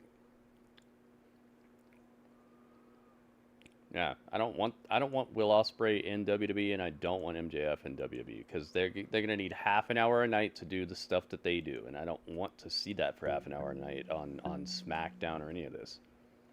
I need people who just need 5 minutes to like be a character, get a point across, and get out of here. Saturday, of course, The Undertaker, 1 o'clock Eastern with his One Dead Man show. Pat and I part of Countdown to SummerSlam. Yeah, they could probably put together some good matches. That's all good, but I'm sorry, I'm just not here for that. I'm not trying to devote half an hour a night to Will Ospreay matches and half an hour a night to MJF promos all day to like try to get him where he's at right now. Just let him do that on the other channel and just leave it. And that channel needs them, dude. If you take that from them, what are they gonna have? Just a bunch of matches again. Mark Briscoe would be great. I'd be down with Mark Briscoe. Heck yeah. Briscoe would be awesome. So again, the question is, when we get to Monday Night Raw next week in Baltimore, Maryland, who's Briscoe. champ? Will it be Damian Priest of Judgment Day? Mo's back. Whoa, Mo's here. Champion. You know, for Finn Balor, Pat, SummerSlam means a lot to this man. A number of years ago, he became the first ever Universal Yeah, Mo's here. at SummerSlam before having to relinquish the title a day later because of injury. Balor tonight, his words, looks to soften up Gunther before Demon Finn? on Saturday. Obviously, he's the tag team champion right now alongside just dumb McDonough. JD McDonough. I honestly just don't care about the whole, like, who's the best wrestler type of stuff anymore, dude. Who's here to watch that? Interesting about that, Pat, is that Gunther and Finn Balor have battled all around the world before they You want to see people fight, and you want to see like why they're fighting as hard as they are. You want to see like what's behind that. But Balor and Gunther have never met one-on-one. This is the first Why they're fighting so hard, why they're fighting so strongly, why they're better than they were when they were fighting Akira Tozawa. You want to know what's different about the situation. To watch these two do their thing. nice side head block. All these people are mad talented. Tries to do it again, but Gunther able to block this time around. The man who won the Intercontinental Championship. Some of them more than others. 666 days. But you want to know why they're fighting so hard, why they're in this clash. You want to see a certain person win or lose based off their attitude, based off of the way that they approach situations. I don't care about the whole who's best, because everybody here should be able to upgrade based off of the story they're in.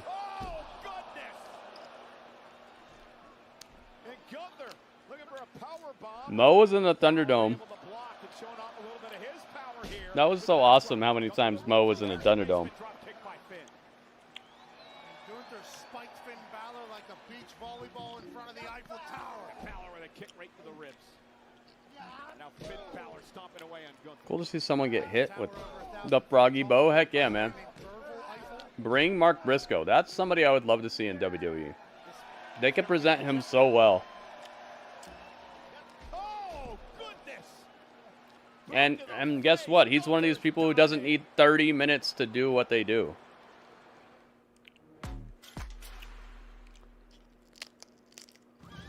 There's Goldia. Oh, makes me want to cry. Yes! Yes! Oh, there's a prediction. I just didn't start it yet. There it is. All right, predictions are open. Brand new Aussie Gold Hunters. Stream the full series now, only on Discovery Plus. I want to leave a legacy. Yeah, where's the Yankees? The outstanding pound-for-pound fighter in the world today. Speculation over now. Predictions are open, guys. Get your prediction in now if you'd like for them to count. Predictions are open on Twitch.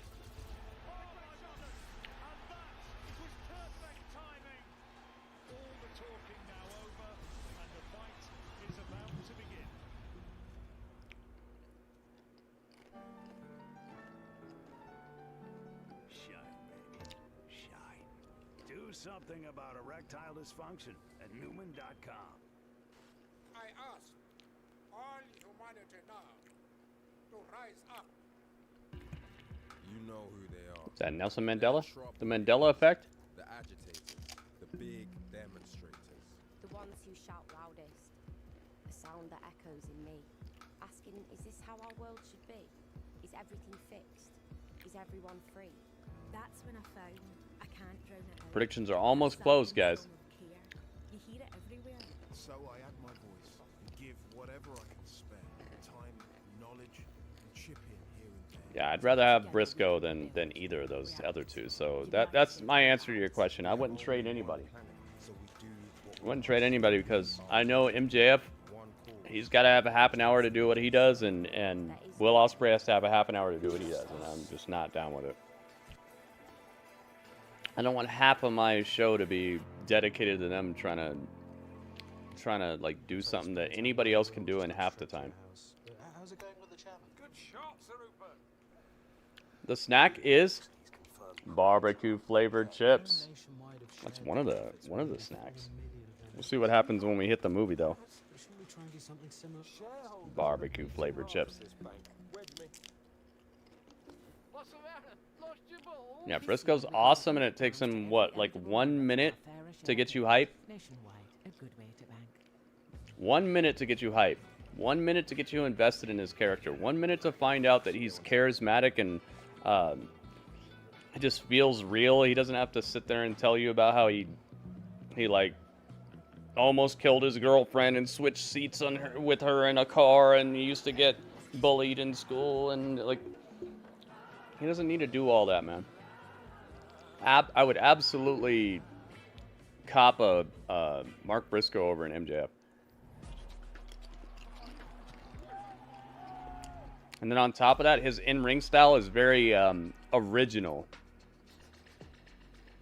You don't see people wrestling like him. MJF, he does stuff that you've seen people do all day. He's good at it. I'm not saying he's bad, but just plus you probably get a Mark Briscoe for a much lower price tag too. Yeah, Juice Robinson's great too.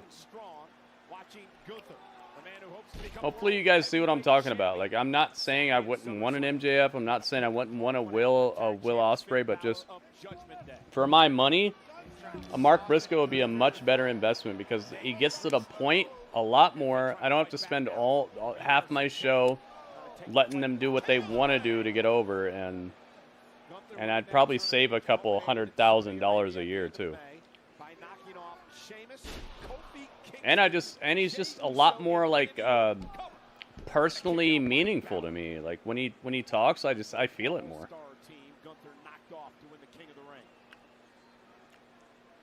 Yeah, the J Driller, that's cool too.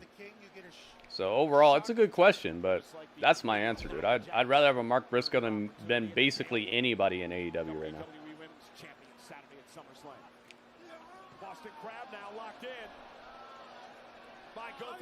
He's just money. Oh my goodness, Boston Crab. Finn Balor's getting cracked in half by Gunther. You knew this was coming. He's just a heart and soul type of guy, man, instead of like a surface level try to sell tickets guy. And it would work out. It'd work out that way anyway. People would pay money to come see Mark Briscoe if he was in a feud that mattered.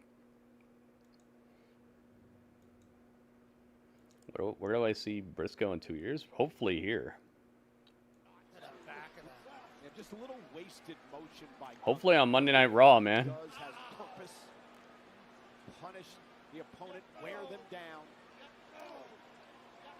Yeah, solid mid-card for sure. Heart and soul type of wrestler, man. That chop was heard all the way in Minneapolis, Cole. You've been waiting all night for that. And here, the Moneyball mindset. You see me? I know you see me, Legato. That's definitely a Moneyball move right there. Crossbody from Baszler. Eddie Kingston is like that too, yeah. Absolutely. And with the new way that the WWE kind of cuts promos and stuff, I feel like Eddie Kingston could fit here more than ever.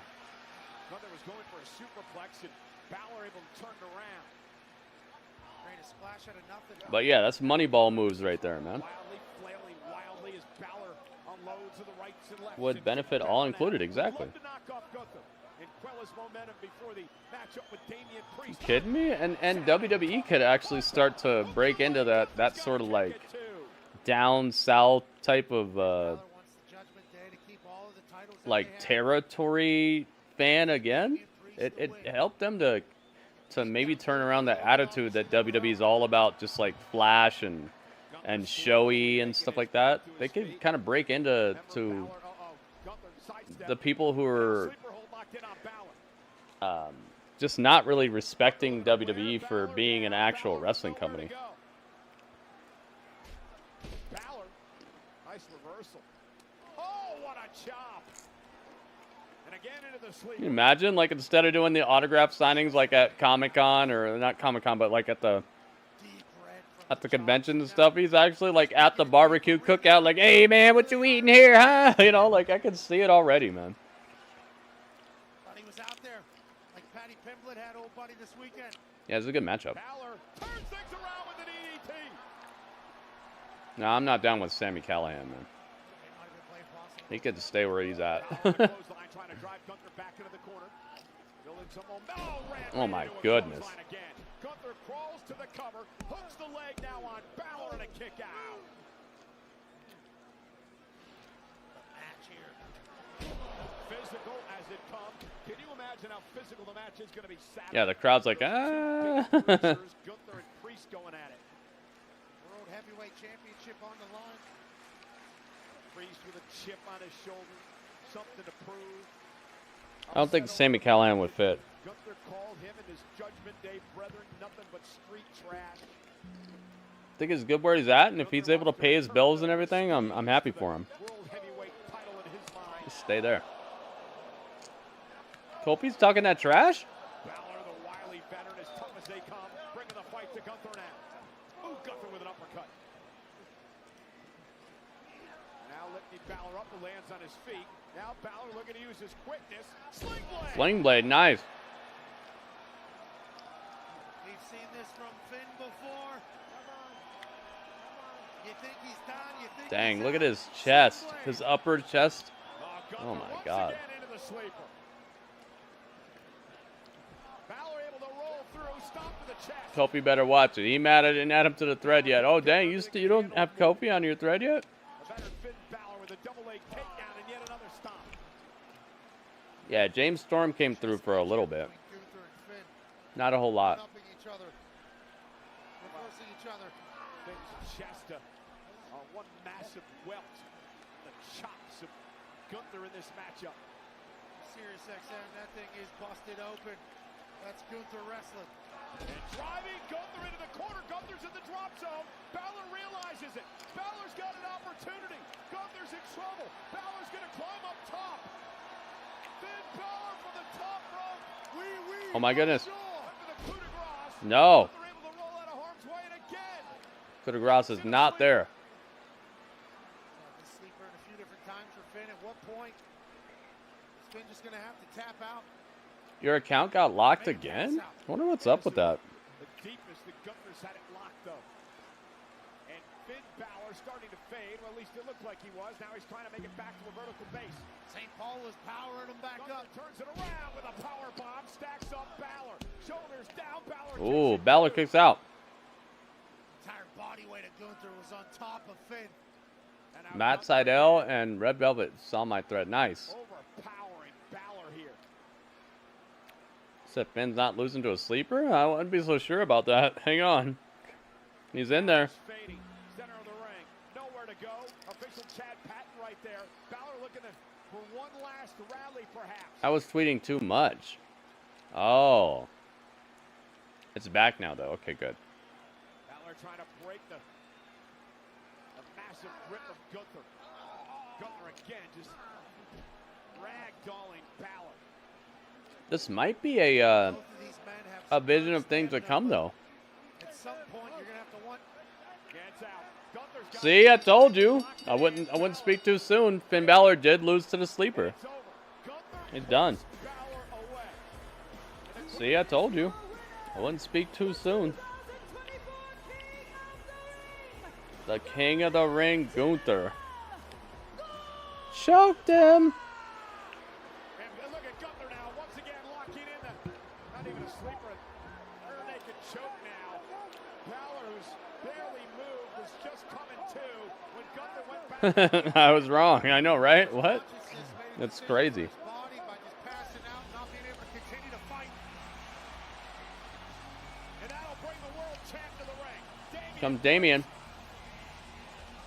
And here we go, Priest It's a brawl. and Gunther brawling 5 nights away from SummerSlam. Damian's connected.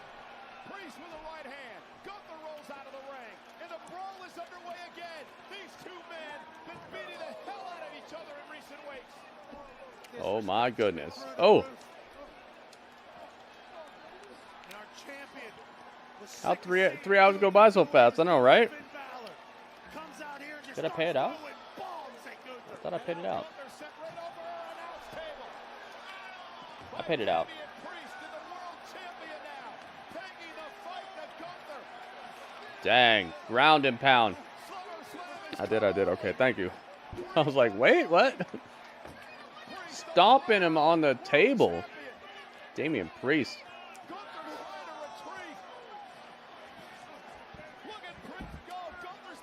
Priest is absolutely destroying Gunther. Threw him into the prime. Priest and Gunther for the World Heavyweight Championship.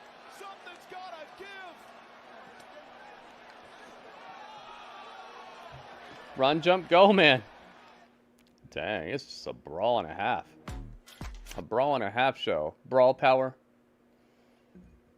There you have it. Monday Night Raw. The final Raw before SummerSlam. Gonna find out real quick if you guys thought that was it? Got delivered? Or was it DiGiorno? Was it not delivery? Did it not deliver? We're gonna find out. Please be thinking about your score. We're about to do this, and then we're about to jump ship from the platforms I'm on right now because we have ourselves a Cinema Monday event. I hope you guys will be part of it.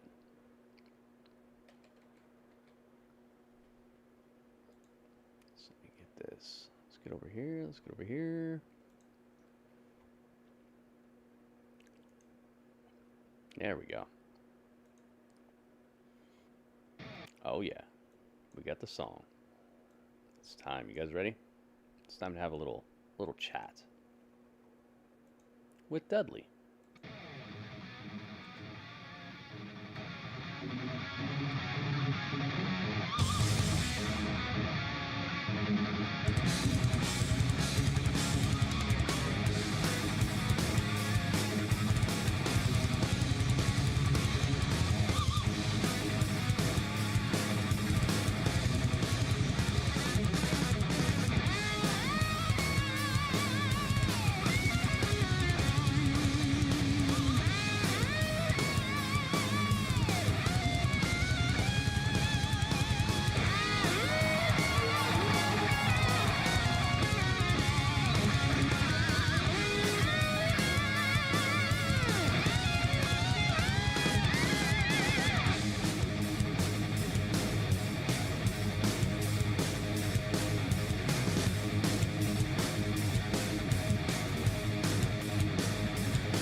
Oh yes, it is that time, guys.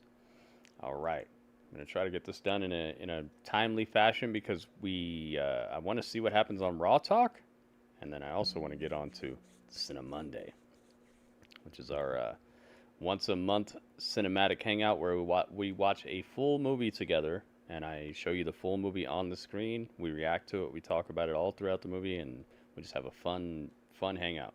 So I hope you have your snacks, your drinks, your trinkets. What are you gonna call them? I don't know. Little baked goods, whatever you got.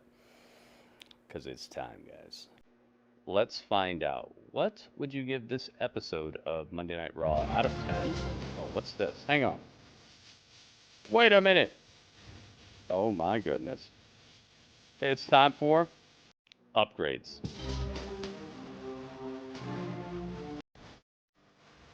Upgrades.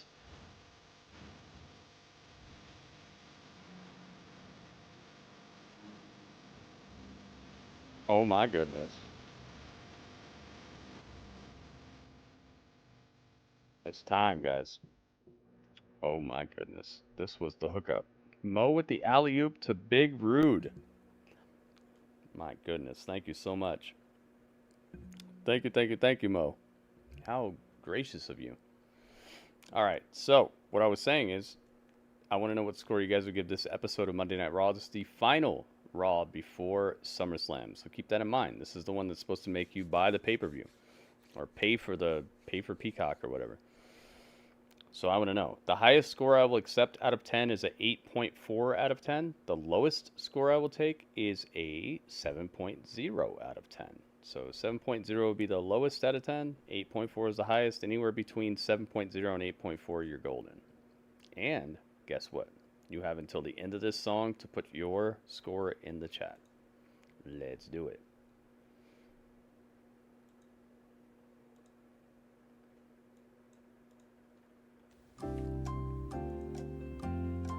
Let's find out.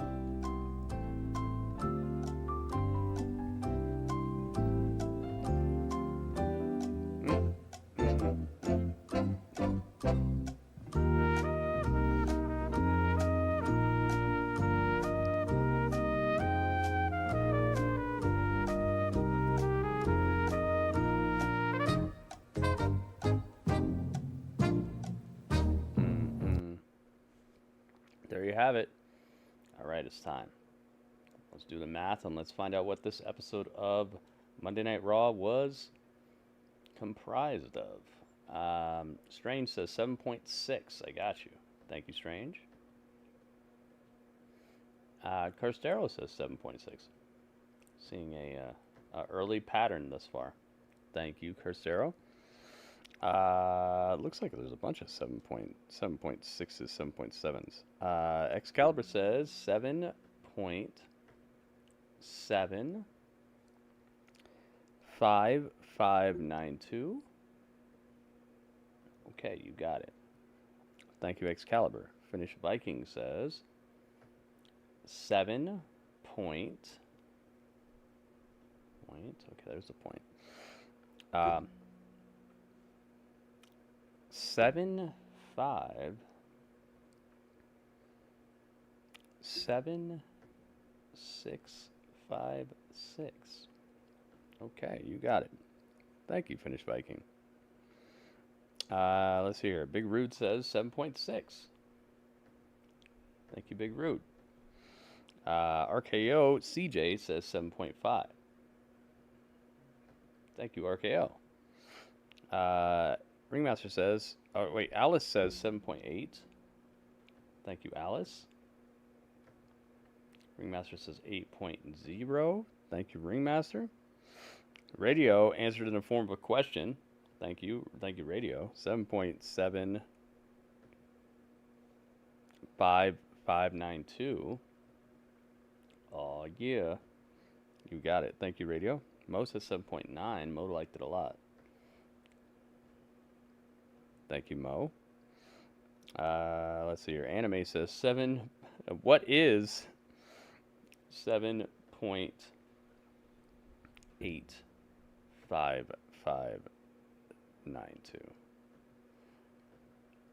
You got it. Thank you. Raw Talk is on. I know. My score was above Excalibur. I don't see it at all. Oh, you probably said it before I started taking scores. Make sure you guys wait. Make sure you wait until I play the music, okay? This time I'll go snatch it. Where's it at? 7.77 says WB. Okay. Yeah, make sure you wait, man. Don't hop the gun, because if you hop the gun, who knows how many scores are gonna come up, and then it'll just push you off the screen, and I'll never see it. So just wait for the music to start playing. Yeah, it was before Ringmasters, but it wasn't before Ringmasters. It was before I even started playing the music. That's what it was. Make sure you guys wait. Wait till the music plays, then do it. That way we're all on the same stage, you know? There you go. Yeah, I said Ringmasters, but I said Ringmasters after you were already on it. So just make sure you guys wait next time. Oh, I see what you mean. Yeah, my bad. Okay. I got you. Thank you. I got you. My bad. All right. Is there a Panda score? Any Panda score? She's probably already watching it, so let's forget that. I'm giving this a 7 flat. This show was nonsense to me. Not at all made me want to see anything happening on SummerSlam. I'm going 7.0. That's it. I know that seems extreme, but I'm getting really sick of this. Like, WWE's hot right now, so they can do whatever they want. Like, I don't care about that. It's the same thing when WWE was super ice cold. When it was super ice cold and I sat in this chair every single Raw, SmackDown, NXT, when AEW was ice cold, I don't care if they're hot or not. I'm looking at like the content of the show. Was it entertaining? Did it make me feel like I should watch the next episode? Am I excited about what happens next? There was nothing on this show that got me excited like that at all. Not one single thing. So I'm going 7.0 flat. Literally a show that just existed to be between now and SummerSlam. Nothing was over the top. Nothing was overly hot. Nothing was incredible to me. The matches were just flat as heck too. The constant stuck in a loop that Triple H's booking has, where no match can end clean. Everything's got to have some sort of distraction, interference, excuses. Not finishing stories when they should be over with, just to stretch them and just think that, oh, you're hot, so it's okay. I'm just not down with it. I would not recommend someone to watch this entire 3 hours of Raw. The only thing that made it palatable was hanging out with people who I could talk to during it. If I was sitting here in this chair watching this Raw by myself, I'd probably be asleep right now. Honestly, this was a super boring Raw. It did move at an okay pace. I will say that the construction of the show and how it like moved from segment to segment was okay, but I'm just not looking forward to seeing any of the outcomes of anything I saw tonight, and nothing about this would have made me spend $60 like I would do yesteryear for a pay-per-view. If this was the last Raw I saw before they expected me to pay $60 for a pay-per-view, that $60 would be firmly in my bank account and never leave. This was not it. I'm glad you guys liked it. I'm glad everybody in here had fun with it. And I would never wish for you guys to not have fun with these things, man. I'm glad you guys liked it, but I found very little value and very little forward momentum out of this Raw. Just not my cup of tea, man. Didn't enjoy it basically at all. And this is the epitome of what a cold, ice cold go home show looks like. This is supposed to be SummerSlam. This is the pay-per-view. Next year they're gonna have 2 nights of SummerSlam. Like, this is supposed to be the thing that they said is so hype that now it's gonna be equal to WrestleMania and how many nights they're gonna do back to back. Like, no, I'm not feeling it. I'm not seeing it. This was not it. And I really hope that SmackDown is able to do something special this week, because Raw absolutely was not it for me. I'm going 7.0 flat, and I hope they don't do that again. That adds up to 99.895416 divided by, yeah, the interference is becoming overwhelming. The lack of forward momentum on these storylines, the constant pushing of people who have no hype, no heat, no nothing going on, just seeing the same people over and over again, the same outcomes. I'm just not down with it. But like I said, I'm glad you guys liked it, but this is my portion of the review, and my portion is a 7 flat. So that adds up to 99.895416 divided by 1, 2, 3, 4, 5, 6, 7, 8, 9, 10, 11, 12, 13. 1, 2, 3, 4, 5, 6, 7, 8, 9, 10, 11, 12, 13. Yeah, divided by 13 equals, what do we got? 7.68. They got a half a point. They got a half a point. That's pretty good. I think that a half a point sounds remotely fair. Not that I would give it that, but it sounds remotely fair in between like how much people enjoyed it and how much I did not.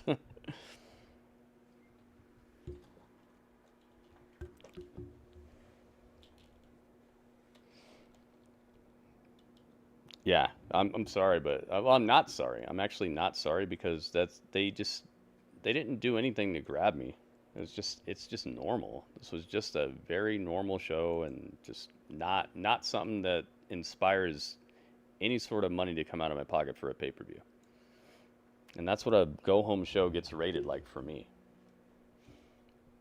There you go, 9. They're tied with Dynamite. I see. You want a clean finish? Wait for a pay-per-view. I guess. So like you shouldn't expect a good dinner unless it's your anniversary, right?